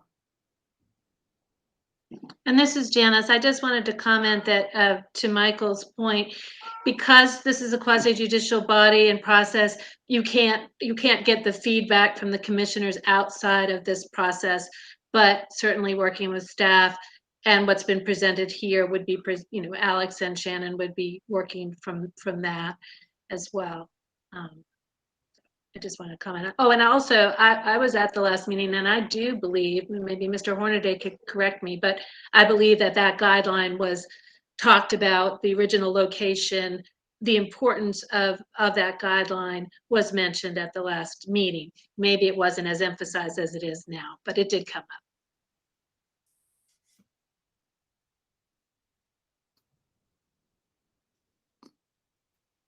Chair Kite, does this require a motion at this point to? Well, the applicant needs to request a continuance if that's the route that that they would like to go. Okay, and I just say that out loud. Yep. Okay. Yeah. Okay. I say my name. I John O'Neill, requested a continuance. That covers it, I think. And Shannon, I'm not sure if you know what the schedule is for a resubmittal for the next meeting. Not off the top of my head, but I'll look it up and I'll email Mr. O'Neill and Michael. It's usually pretty quick turnaround because of the nature of when things have to get onto the agenda. And so you probably have a week or two for revisions if you want to be back on the November agenda. If something happens in that time and it pushes to December, that's also acceptable. That doesn't change any of the continuance work that we just got done doing. And so now we would look for a motion from the commission. So moved. Vaughn. Do we have a second?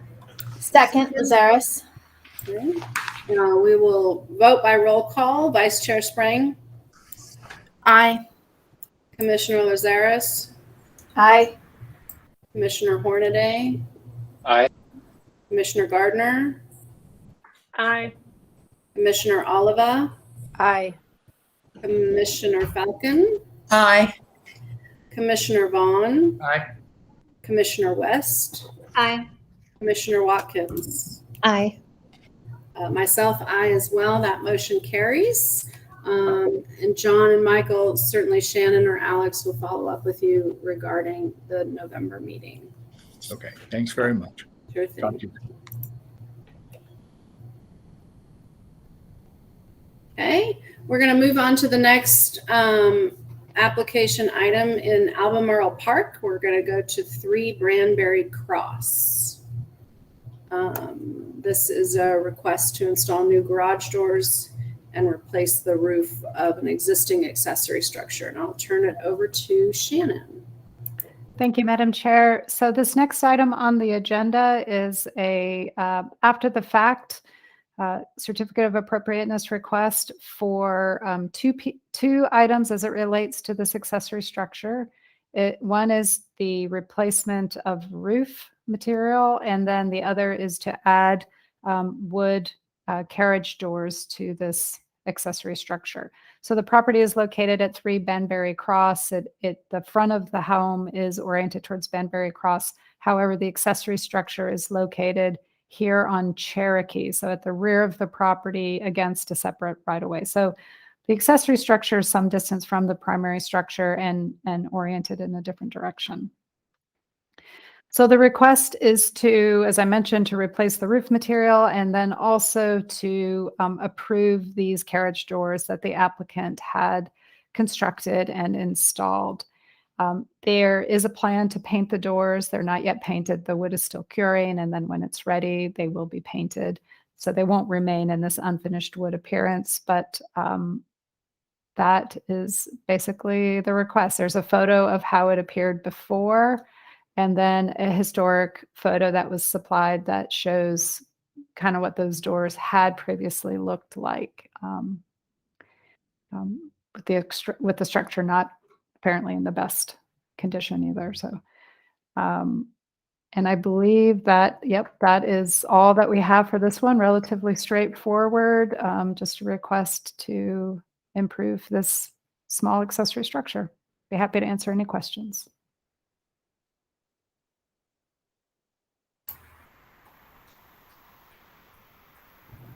Any questions for Shannon? No questions. I think we would look to the applicant for any further comments. Barbara, I think maybe you're here on the phone. If you can unmute, we do need to do a little bit of swearing in before you present any information.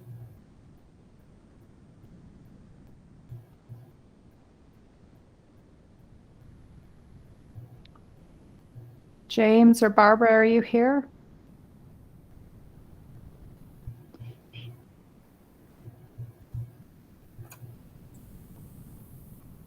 It actually looks like they joined with a computer. Yeah, I see that now. It might be one of those, the computer and a phone at the same time. Barbara or James?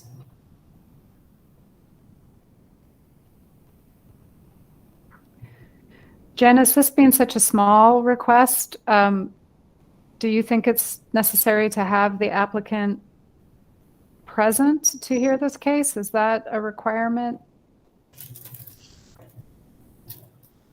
It's not really a requirement. I mean, usually they're here to say that was the case that was presented. You have their application, you know what they're asking for. Does it seem to be a technical difficulty, you're saying, which is why they can't?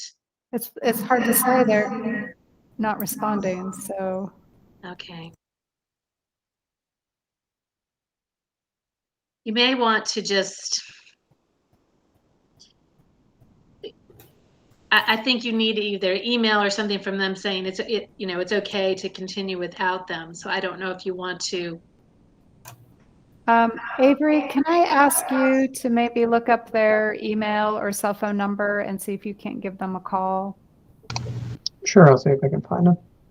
We could either pause or you could move to the next one and come back to this one. Do we want to maybe take just a short 5-minute break, and then if they're not back on, we can move on to the next item and see if they join us after that? That sounds like a reasonable plan. Okay. And if we can't hear them, could they maybe use the chat to let us know? We really can't use a chat for a quasi-judicial hearing. They can phone in. Well, you said that if they were having technical difficulties, could they use that to let us know they're having technical difficulties? Oh, yeah, certainly they could do that. Right, that's what I meant. I just saw something flash on the screen saying they'd left the meeting. James and they did. Okay, maybe we give them a moment and see if they rejoin. Let's try that before we do our break.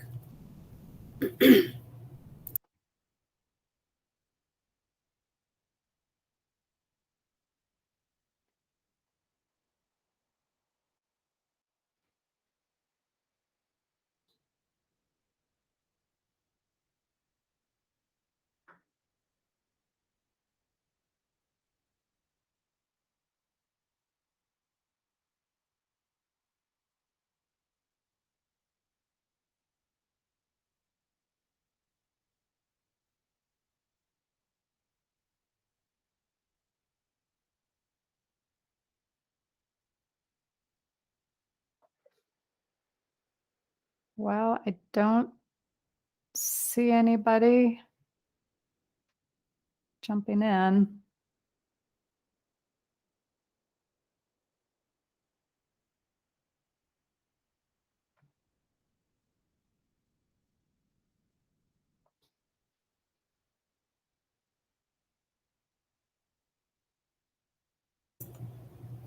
Looks like some folks have hopped off for a break. We want to try to reconvene at 6. Sounds good. Okay.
Hi, Barbara.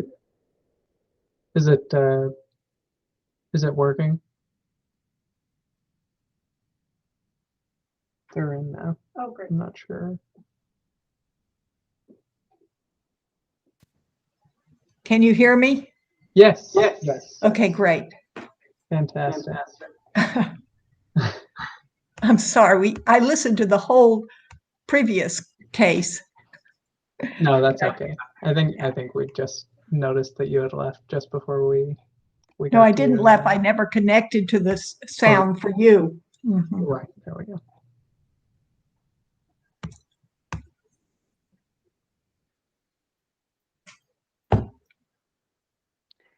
Barbara, were you able to hear the Yes. introduction that I offered? Okay, great. I heard it all. Good. When the chair rejoins and we resume the meeting, she's going to swear you in since this is Very quasi-judicial. So very good. You needed a break anyway after that long session. we did.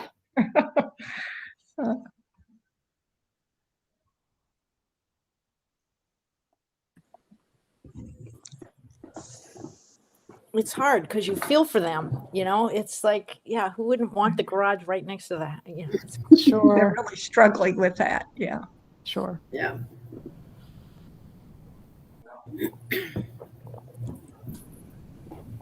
got about 2 more minutes. If commissioners, as you rejoin the meeting, if you can just turn your cameras back on so I know who's here and who's not, that would be helpful. Of course, the ones that aren't here won't know to turn their videos. I'm instructing a group of people who aren't here. But, Mental telepathy might work. That's right. Hopefully we'll get that going. It looks like we got a couple, 3 more maybe, folks.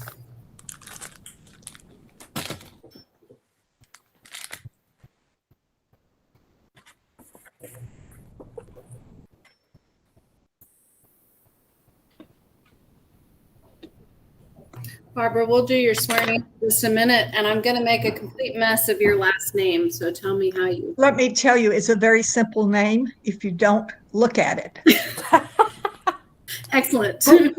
Crew, like a rowing crew. Uh-huh. Chef, like a cook. And a ski, Khrushchevsky. Yep, very simple. You're exactly right. The minute you look at it, you're toast. Yeah, don't look at it. Very good. Mm-hmm.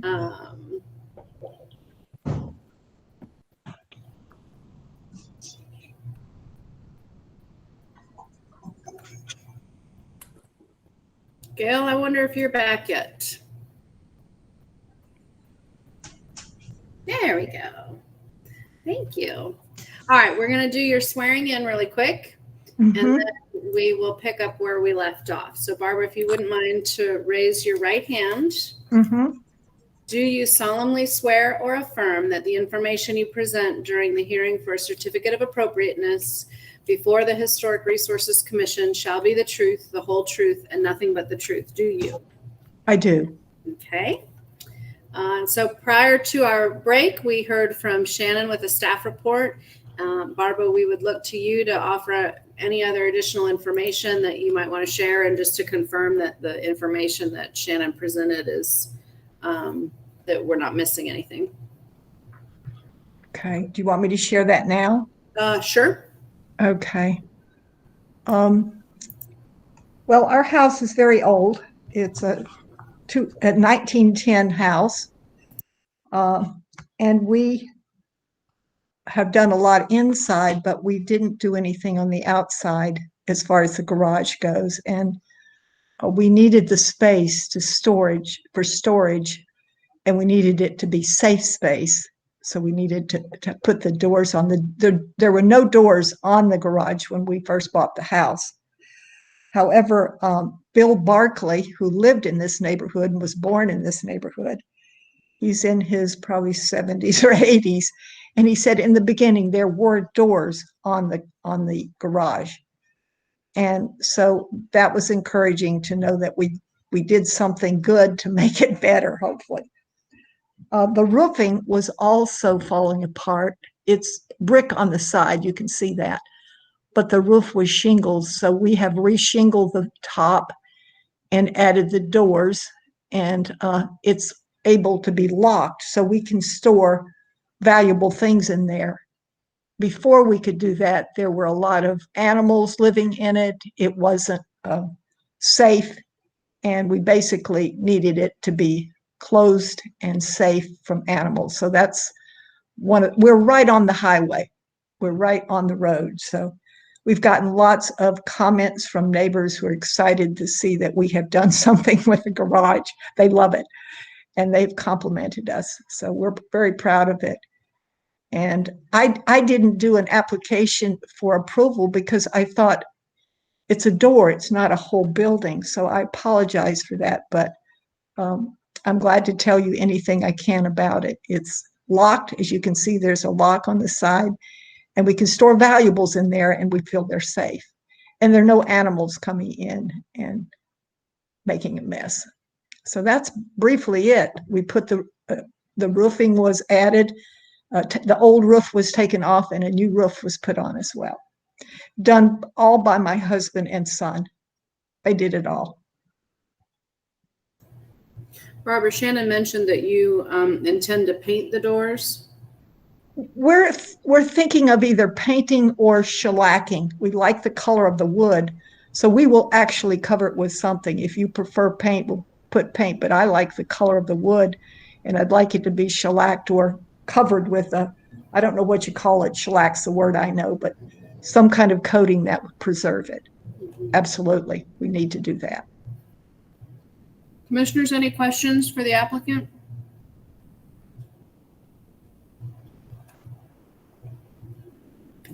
We will open the floor quickly for public comment if there is any. There are no callers, Chair Kite. Thank you. We'll close the floor for public comment. Commissioners, any other comments or questions or conversation about this application?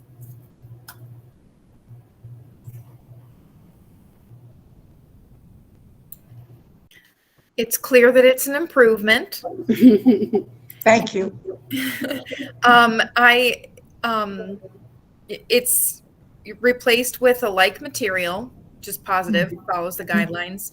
Guidelines also say that when possible, replacing with a similar design is favorable.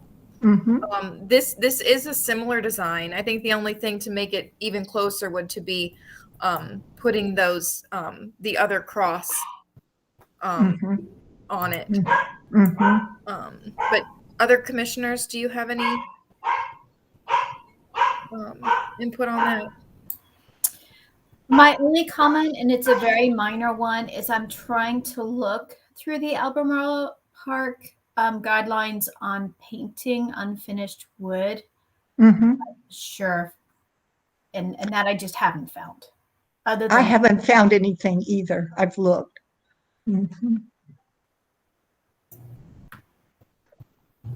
It's a little hard to tell from the original photograph because it's that sort of sepia toned photograph, but the contrast, I think, there's a lot stronger contrast in the new doors in comparison to the shingles siding above it and the gable that maybe doesn't exist in the original photograph. That's about as far as we might be able to tell from a couple. I don't know if that's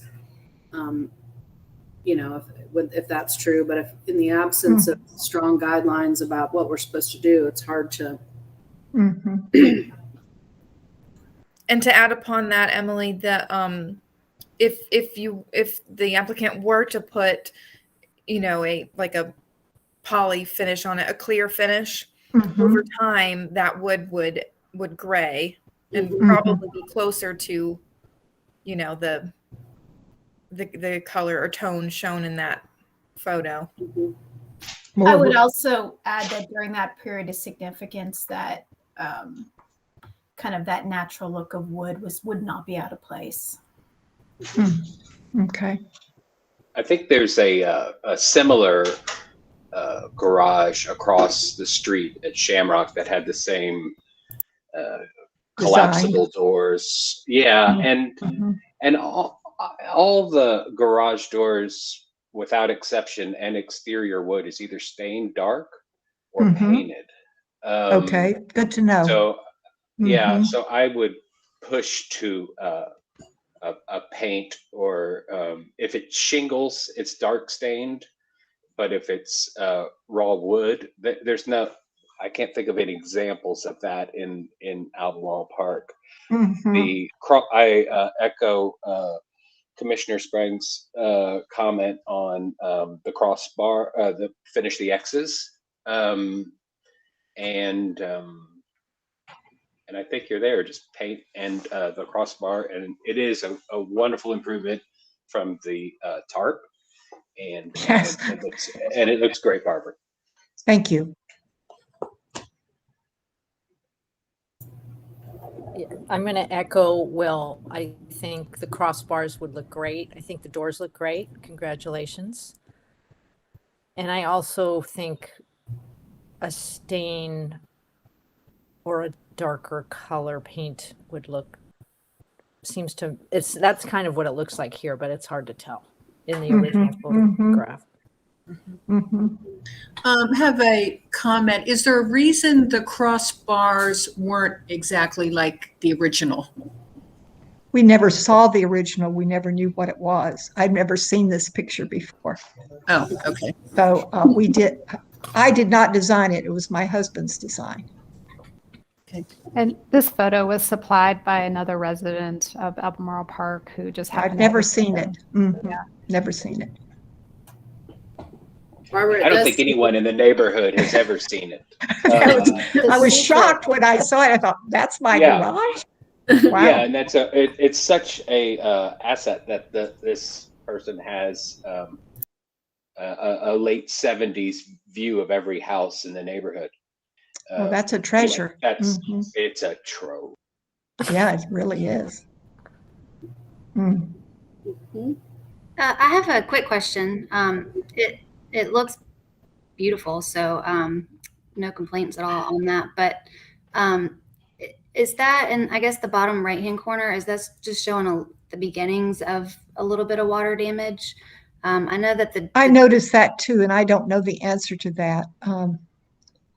Maybe I can find my husband and ask him, but he did not want to be on the screen. He wanted me to do it, but I can ask if you'd like and see. No, and it's probably nothing really to talk about for this meeting. I just thought more of as it is a question I have too.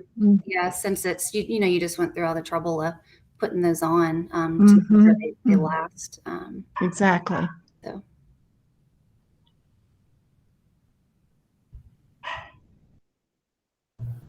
Is there anything I should do about it besides paint or put a coating on it? Do you think I should do anything?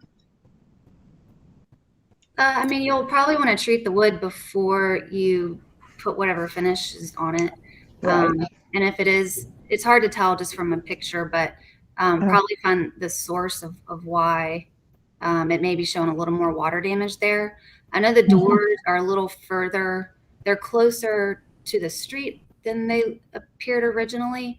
And it looks like the eave of the roof is a little bit more shallow. So it may just get a little bit more water on that corner. It's hard to tell, but the possibility. Yeah, just try to find the source, but it doesn't look like it's, too far gone or anything like that. So. Okay. Commissioners, if there is one thing in the standards that all exposed wood shall be painted or stained. So okay, we don't have it will be. We just didn't finish it. We got yeah. But we will. But a contrasting is also so it wouldn't be the shingle color. I don't believe it would be a contrasting color. Right. I actually like the lighter color. Yeah. And if we were to approve this, would the stain color be something that the staff would handle with the client? I think it could be. that would be a typical condition that we could make, is to submit the color of the stain. I think if the guidelines simply state that it needs to be painted or stained, I think some follow-up with confirmation that that's being done at the staff level is certainly appropriate. You know, we certainly could issue a CA today with that condition. Barbara, one comment that I think has been made a couple of times now that we do have a little bit better photographs of, with the cross bracing of those doors. Is that something that you would entertain doing, finishing those X's in each of those door panels? It's really not up to me. I mean, it's up to you and my husband, because we can do it. He's the work. He can do it, but I can't do it. Yeah. Well, we could do that. Yes, we could do it. Certainly, we could amend the application today by talking about it with you and the commissioners. That wouldn't require you to make any other revisions to us in terms of coming back for another meeting. We could verbally discuss that option of adding the cross members there. I think there's a little bit of consensus from the commission, and certainly with the photographic documentation that we have that you didn't have the benefit of when you did the work the first time. It seems like maybe a good direction for the doors to go in. To finish those X's, certainly before you paint or stain the wood. I will get my work crew together to do it. I'm not going to do it, but they can do it. Okay. Then we would ask for you to just state that you would like to amend your application to include the X bracing on the door panels. Okay. Do you want that in writing? You want that verbal? Just state it to us right now. The boys in my family are going to put the crossbars back. They didn't take them out. They just going to add them and make it look like more the possible original garage that was there, garage doors that were there. We didn't have that other picture. So yes, I will get them to do that. And Emily, aren't you also amending to paint a dark, either a darker stain or to paint the doors? Is that an amendment? Definitely. We had that intention, but once we were hauled up on it, we thought we'd just wait and get your opinion on it. And Janice, I think we were comfortable to provide that as a condition to follow up with a sample of that color or that stain color or paint color just for staff to review. Right. Okay. Yeah. I'd like to make a motion. Excellent. Is it time? I think so.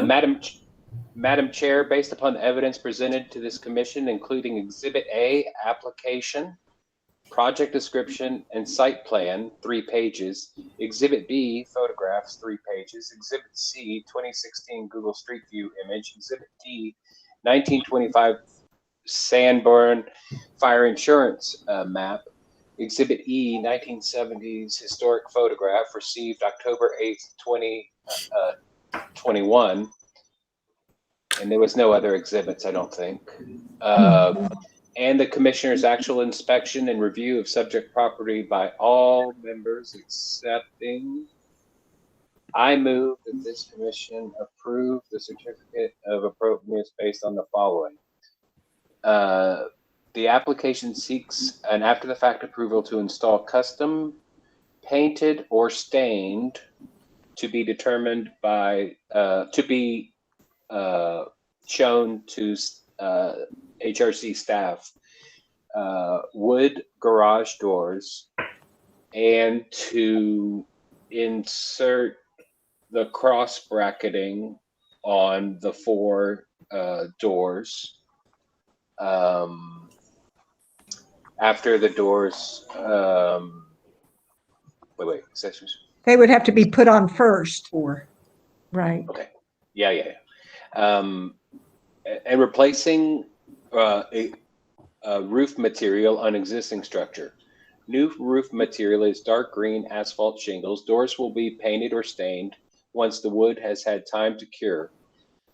All work will be in accordance with attached drawings and plans. All permits, variances, or approvals as required by law must be obtained before work may commence. 2, that the standard for garages and outbuildings found on page 36 and windows and doors on page 31 and roof forms, roofing materials and guttering on page 28 of the Albemarle Park Architectural Standards and Guidelines adopted July 8, 2015 were used to evaluate this request. This application does meet the design standards for the following reason. Structure and original door openings have been preserved. Original doors were completely missing. New doors are wood and compatible in size, scale, color, material of the neighborhood, structure, and its environment. And C, roofing is asphalt, shingle, and dark in color. 4, that the action and improvements proposed in this application before us for a certificate of appropriateness are congruous with the special historic character of the Montfort Historic District. Do we have a second? Second. Okay, we will vote by roll call. Vice Chair Spring? Aye. Commissioner Lazarus? I, but just wanted to point out it's not the Montfort Historic District, so we can change that. Oh, right.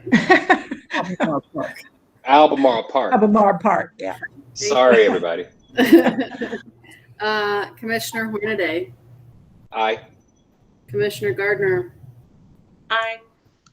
Commissioner Oliva? Aye. Commissioner Falcon? Aye.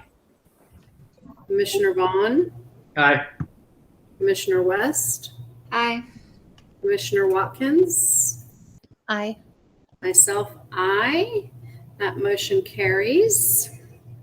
Based upon the foregoing findings and for the reasons set forth therein, I move that a certificate of appropriateness be issued with the following conditions. 1, that the brackets are put on, or the crossbar members are put on the 4 doors, and that paint or dark stain is added. Is there a second? Well, it's submitted to staff for review. The paint color, Oh. before you paint it, submit Okay. to staff for review. Yes. For simple a review. Yep. Second, Lazarus. Okay, we'll vote again by roll call. Vice Chair Spring? Aye. Commissioner Lazarus? Aye. Commissioner Hornaday? Aye. Commissioner Gardner? Aye. Commissioner Oliva? Aye. Commissioner Falcon? Aye. Commissioner Vaughn? Aye. Commissioner West? Aye. Commissioner Watkins? Aye. Myself, aye as well. That motion also carries. Barbara, and I think that Alex or Shannon will follow up with you after the meeting in the next couple of days or so. Excellent. Excellent. And But Barbara, you- I'll send you that historic photo too, so your husband can. I would see love what to we're have talking that. about. Yeah, Thank you. yeah, sure. Thank you. All righty.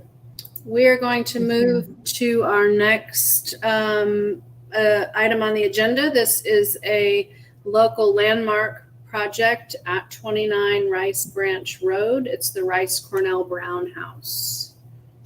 And I'll turn it to Shannon. Thank you, Madam Chair, members of the commission. So this is your third accessory structure tonight to be discussed. So this is a request for the property located at 29 Rice Branch Road, or the Rice, commonly known as the Rice Cornell Brown House. So this is a historic landmark.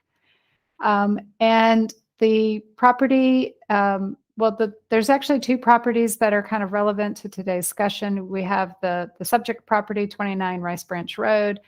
Across the street is 30 Rice Branch Road, which had formerly been in the same family's ownership.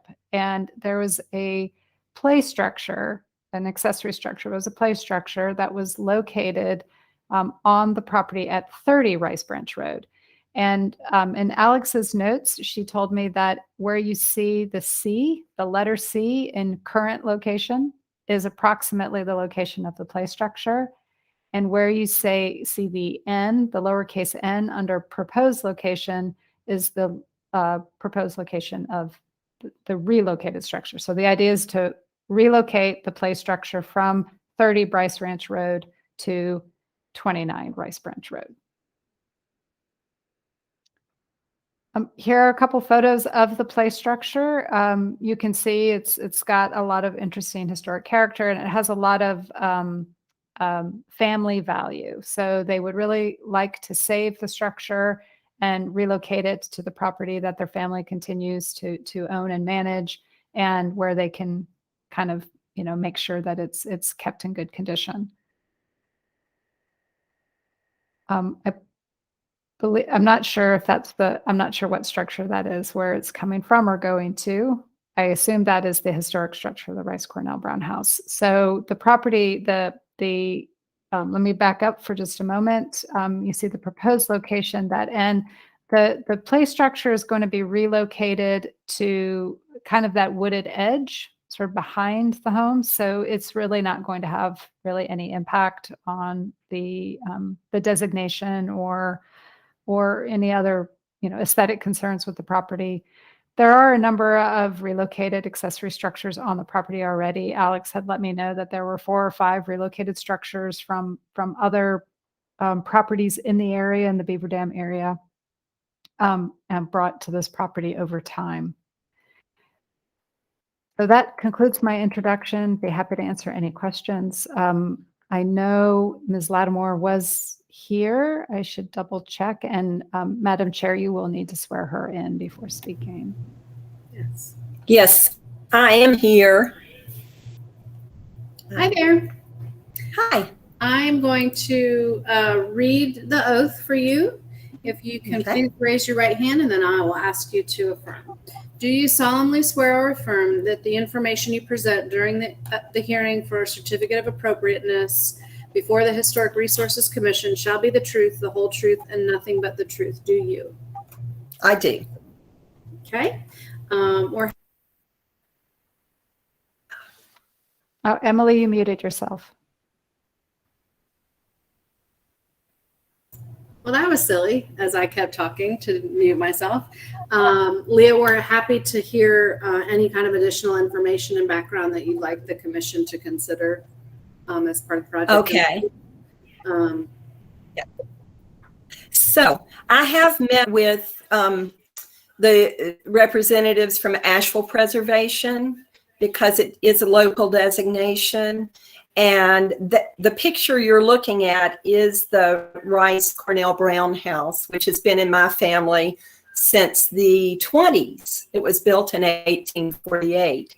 So that property has been very treasured by my family and in use by many groups and neighbors, and they enjoy the open space. So we do not want to make any changes to the open feeling of undeveloped property, which is a rare thing in Beaver Dam.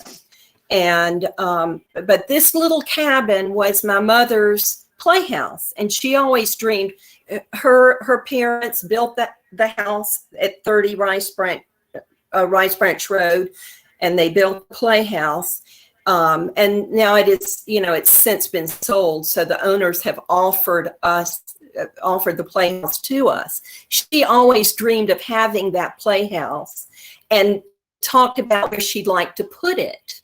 And so that, of course, when they came to us and said, we're not going to repair the roof, you can have it if you like it.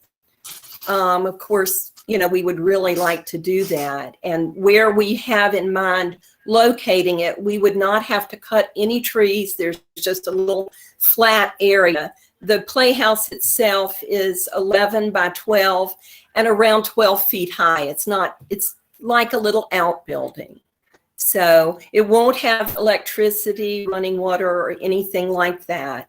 It'll just be a little accessory structure. And if you look at it, the details of that building also mirror details that were on the cabin, additions that were made to the Rice Cornell Brown house were made from using materials from a house that was taken down on I think it was on Biltmore Avenue. So my grandfather used details from this little Victorian house on Biltmore and for the Playhouse and for the Rice Cornell Brown house additions. So they tie together.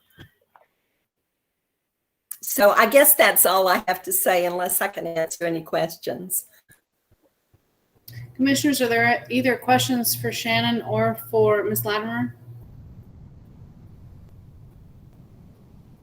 Is there the foundation for the Playhouse? Is that just going to be on pier? That is going to be, it sits on piers, and it will be back on piers. Yeah. With a poured cement, they're going to sit on cement, I guess, underneath the ground. How do you describe it? Yeah. So it will look like it does, but yeah. Are there plans to repaint? Oh, I would think so. We would paint it. Yeah, it would probably be white, just like it is. Mm-hmm. Yes. Thank you. So no electricity, no plumbing for that size. It would still go for $1,000 a month in Asheville right now. So, I know that. Yeah, I know. Oh my goodness. Yeah, that's true. But we are not zoned for that. We're not going to do that. Or maybe we're not doing that. No. I have one question. I'm not seeing this in the application, but what is the plan? The chimney is beautiful in the little fireplace, but clearly I'm assuming that cannot be moved. We are talking to house movers. It's been a real challenge to find a company, that will move this little house. Mm-hmm. And so this company that our contractor has found is from Tennessee, Layman's House Moving. And they're going to come, if this is approved, they'll come and look at it. And they are hopeful that the whole thing can be wrapped and that chimney can be supported. Otherwise, and the chimney itself is separate from the fireplace inside somehow. So worst case, we would take the chimney down, save the stones, and rebuild it. In this whole process, we've thought about just dismantling the house and then putting it back up. But the paneling is so complicated inside, it's so beautiful that it might crack or whatever, and the windows and everything. So they will probably, I don't know about the chimney, but either way, it will be built back the way it is. That's the plan. That's fantastic. I commend you for making that effort. Mm-hmm. Commissioners, do we have other questions? I'm going to open the floor for public comment. Chair Kite, there are no callers. Okay, we will close the floor for public comment. Cool. Before you close it, I have one last question that just came to me. Is there a pathway or anything that's going to be visible between the two houses, and that's it? Right. The pathway that I see, just envisioning, would be just a little brown pebble pathway from the drive that's already there up through the woods, just a minimal little pathway. if you ever just drive out to the place, you could see that little flat space where it would go, and it would just be a small little pathway, walkable, What do you think? Are there any suggestions? I think as minimal as you could have, but it is a playhouse that you'd like to access without. Oh yeah. But I was just wondering. I'm just the visual of the old cabin, and I just don't want to distract from it too much. Oh right. It will not protect, and I don't think that's an issue. Yeah. But, no, that will all remain the same. You see where the boxwoods are? Unbelievably, those are boxwood trees that you see in the corner. The playhouse will come off to the left side of that, so nothing will change about the view of the cabin there.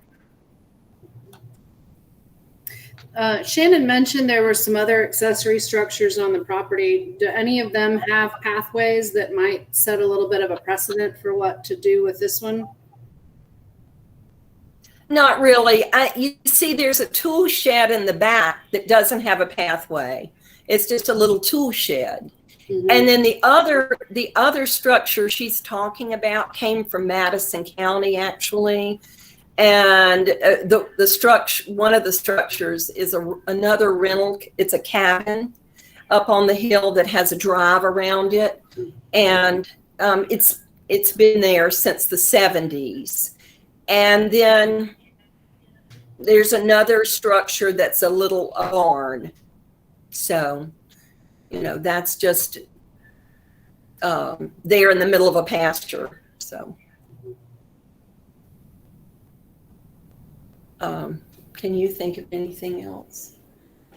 No, it won't be anything other than, even if it just needs to be a little walking path, that's fine. But something unobtrusive.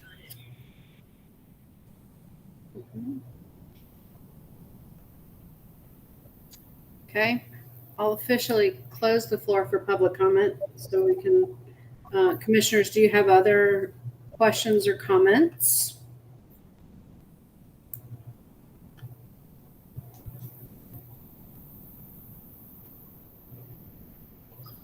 I have no issue with the moving of the house across the street. I think this is great, and I'm so glad you're able to do it. Thank you. Yeah, it's wonderful. We'll host a party. Are we ready for a motion?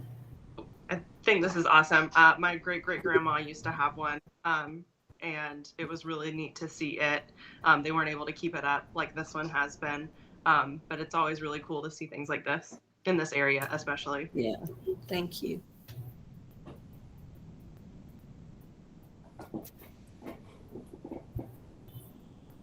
I'd like to make a motion. Okay. Madam Chair, based upon the evidence presented to the Commission, including Exhibit A, application, site plans and photograph, 19 pages. Exhibit B, GIS map property. Exhibit C, deed of conservation easement, 9 pages. Exhibit D, Rice Cornell Brown House landmark designation ordinance, 5 pages. Exhibit E, landmark report site map, and the Commission's actual inspection of and review of subject property by all members except.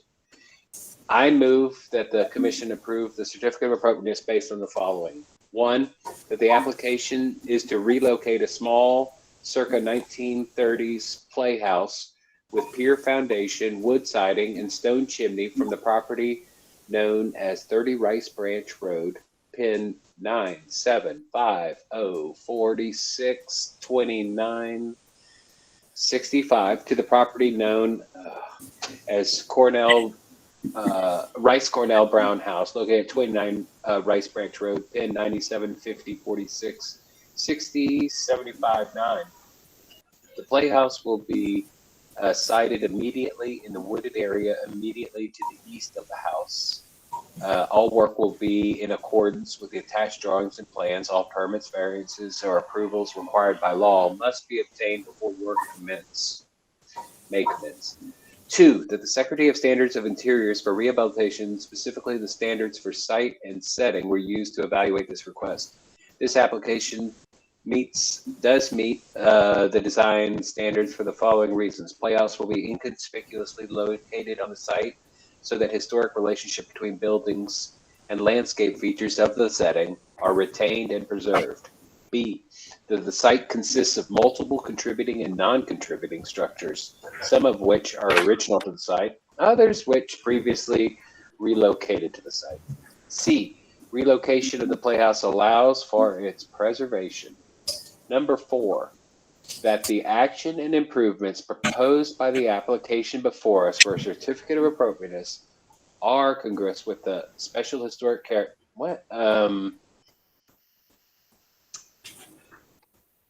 Help. That the actions and improvements meet the Secretary of Interior standards. Is that right? Right. Janice? Yeah, that would be correct. I'm sorry, I can't see what you're reading. So did somebody put like the historic district instead? You're right. If it's a landmark, it's historic. It's the Secretary of Interior Secretary of Interior Standards, yes. And I think, Okay, well, follows that. it's addressed in item 3, so maybe there isn't an item 4, right? The application does meet the design standards for the following reasons, and that is the Secretary of Interior Standards for Rehabilitation. So there maybe just isn't 4. All right, that's the motion I'd like to make. Seconded. Spring. Okay. One of us. We'll all talk at once. We will vote by roll call. Vice Chair Spring? Aye. Commissioner Lazarus? Aye. Commissioner Hornaday? Aye. Commissioner Gardner? Aye. Commissioner Oliva? Aye. Commissioner Falcon? Aye. Commissioner Vaughn? Aye. Commissioner West? Aye. Commissioner Watkins? Aye. Myself, aye as well. Based upon, Go ahead. Based upon the foregoing findings and for the reasons set forth therein, I move that a certificate of appropriateness be issued without conditions. Second. Spring. Okay, we'll vote by roll call. Vice Chair Spring? Aye. Commissioner Lazarus? Aye. Commissioner Hornaday? Aye. Commissioner Gardner? Aye. Commissioner Oliva? Aye. Commissioner Falcon? Aye. Commissioner Vaughn? Aye. Commissioner West? Aye. Commissioner Watkins? Aye. Myself, aye as well. And that motion also carries.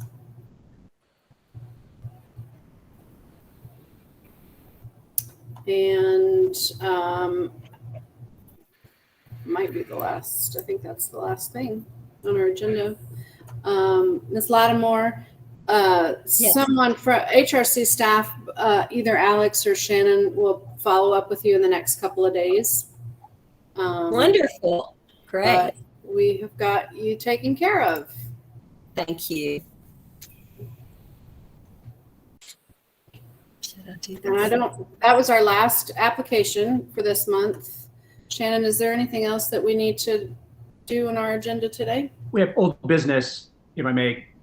Sure. I've held off for the last few months because we've had marathon meetings, but we did talk about trying to come up with a list via either a committee or just as a group to submit to the reparations committee, recommending reparations be directed to some Black historic properties in Asheville and Buncombe County. And I note that the commission is about to start meeting soon, so I'd hate for us to miss our window opportunity. I don't know is the best way to try and move forward this. Maybe at our next meeting, we all come forward like we did with our awards, and then settle on a list to submit. But I'd hate to see us miss the opportunity to try and weigh in as a board to advocate for preservation. I agree. Shannon, I don't know if you have any background about where this was something we had talked to Alex about several months ago, a couple months ago in some previous meetings. I don't know what the best way forward is without some help from Alex. Yeah, I'll get up with Alex and I'll see, and one of us will get back to you guys with some thoughts on that. I know that the application process it's got some specific requirements, and I'm not as familiar with that, so I might need to kind of look into that a little bit more, and we'll see how good of a match maybe it can be. I can tell you that I did have some private correspondence with Alex, and she did note that we can't do a subcommittee because of something about the way we're structured. But I didn't want to just make sure that we didn't not do something because of that, but that we could then bump it up to the higher level is all. Mm-hmm. There was an African American, I think it was just commercial property. Shannon, help me with that. A survey done. Oh, yeah, the African American Historic Survey. Yeah. Yes.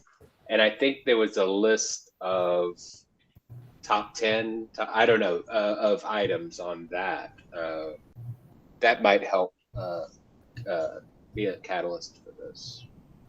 As well as those properties that were on the new, and I'm horrible with names, the Andrea Clark historic walking tour that she had put together that Will, you and I attended, and I think Chair Kite, maybe you were there. As also a reference point for some of those, for that list, if there's not complete overlap.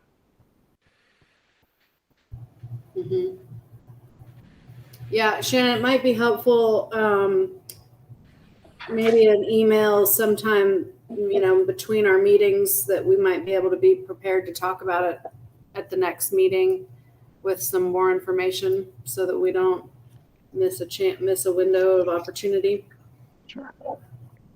Thank you. Mm-hmm. Any other items? It's nice to be finished when it's still daylight outside. True. That's a little bit refreshing. Last month I spent 6 weeks with a pinched nerve in my neck, including last month's meeting. So if you all saw me sort of sliding into my chair last month, that was the problem, was that my neck was hurting really bad. But that seems to be, the worst of that is over. So anyways, well, if there's nothing else, then I think we're done. Okay. So we'll see. I make a motion to close the meeting at 6:44. All right.